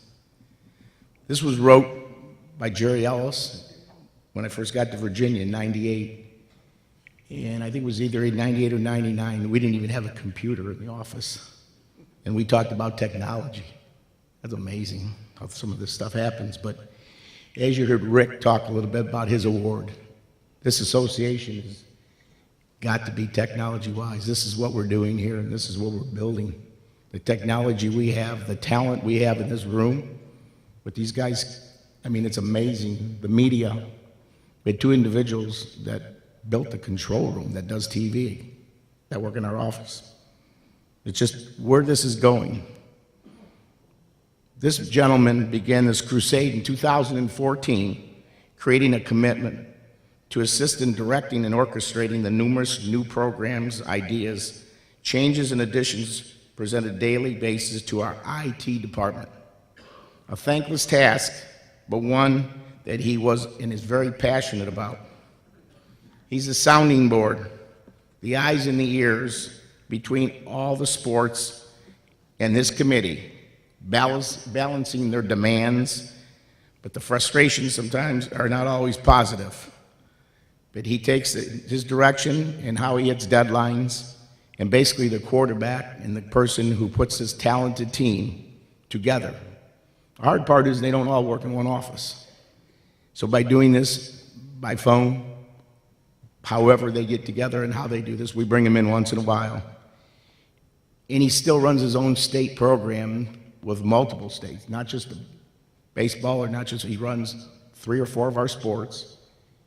And he doesn't come from a large state, but amazing that he has, as big as our baseball program is, Rick just told me this today, he has more teams playing in his baseball state tournament than anybody in the country. And he's from the state of Iowa, not California, not Texas, Iowa. His passion and commitment has not gone unnoticed, and I'm very proud to present the 2017 USSSA E.A. Ramsey CEO Award to Bob Edgar.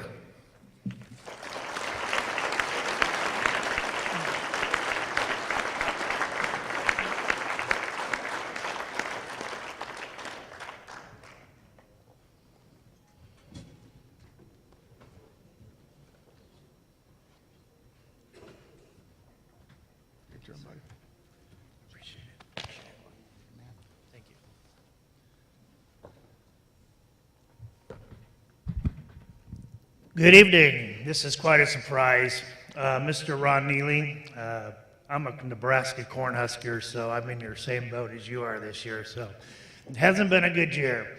A lot tonight was talked about teams, and I was privileged to help out with the tech committee. And I tell you what, we do have the brightest people working for us. BJ, you guys already met tonight. Tunjay and Barra, Kelly, Mark, and everybody. It's a privilege to help this out. We got a long ways to do. We got a lot of work, and I think these awards tonight just buttered us up to keep working even harder for I can see where this is going, by the way. So, yeah. So thank you guys. I appreciate it and love USSSA. Thank you.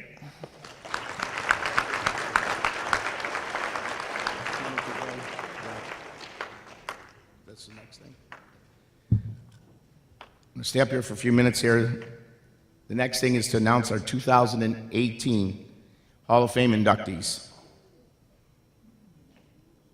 In the male category, from California, John Kegley.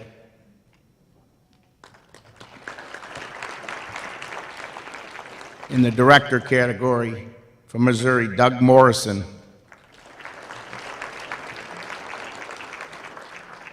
In the female category, Natasha Watley.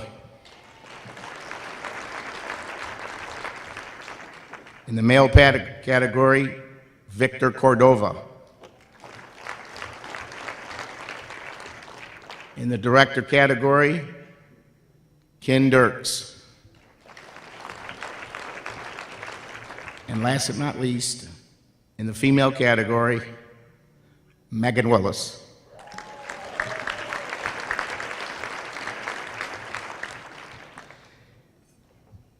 Our 2018 convention will be back in California in the West, and will be it's November the 11th through the 17th.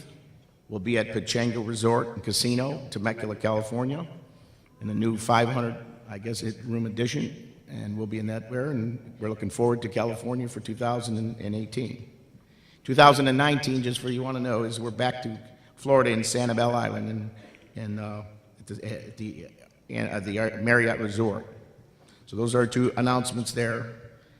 Before I turn this over to Jeff, it's at the end here, because it's our 50th, and I'm going to just close this off here, I think there's a special thanks. Jeff's going to get in there, all of our office and everybody, you know what I think of them there. They're just awesome. But I would think we got to give a special thanks. This has been a heck of a year, moving headquarters in May, and trying to move just not all the people, the offices, into a new place that wasn't really ready to move into, and try to do it before the season started, try to move all the servers and everything that we do technology-wise so we couldn't miss a beat. Steve Saluk, he's our IT guy that he builds the servers. He keeps them running. We moved headquarters, and I don't think we missed a beat. We had a hurricane, and I don't think we missed a beat. And I think he does a hell of a job. I think we need to give Steve Saluk a hand here for what he did for this year for this technology.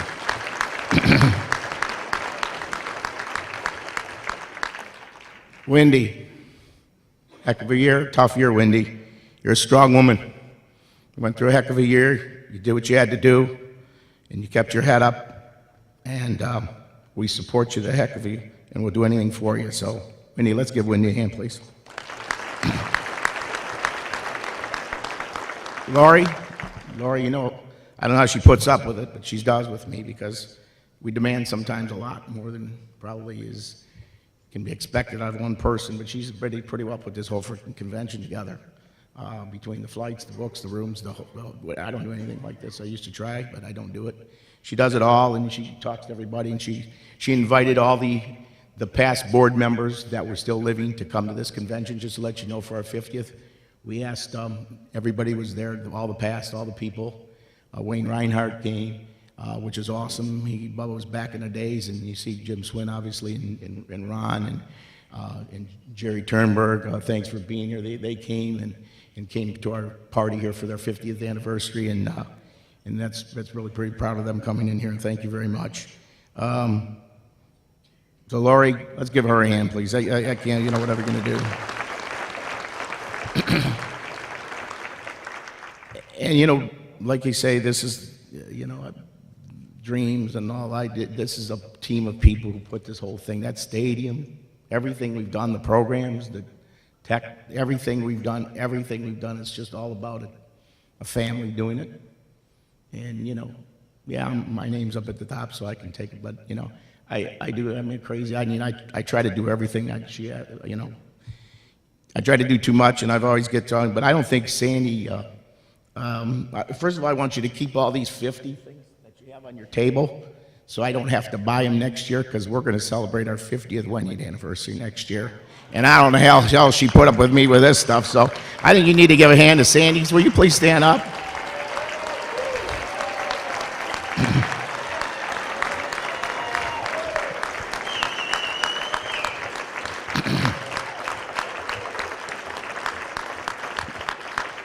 Thanks, Sam.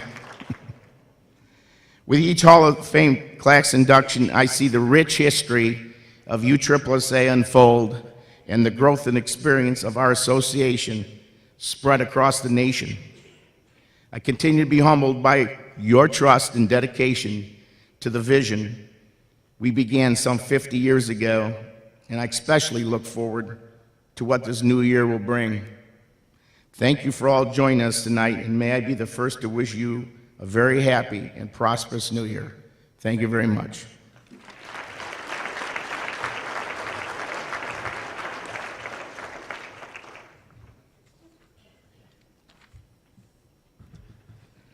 Ladies and gentlemen, we thank you all for being here to share this very, very special evening with us.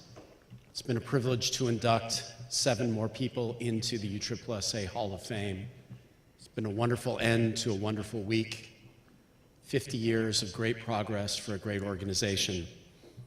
We look forward to seeing everybody a year from now in Temecula, California, where we will induct the next class into the USSSA Hall of Fame. We remind all of the Hall of Famers that are here that there will be a special reception up on the 2nd floor. And for everyone, I wish you a very safe evening, and I hope you all enjoy the rest of your evening. Thank you very much.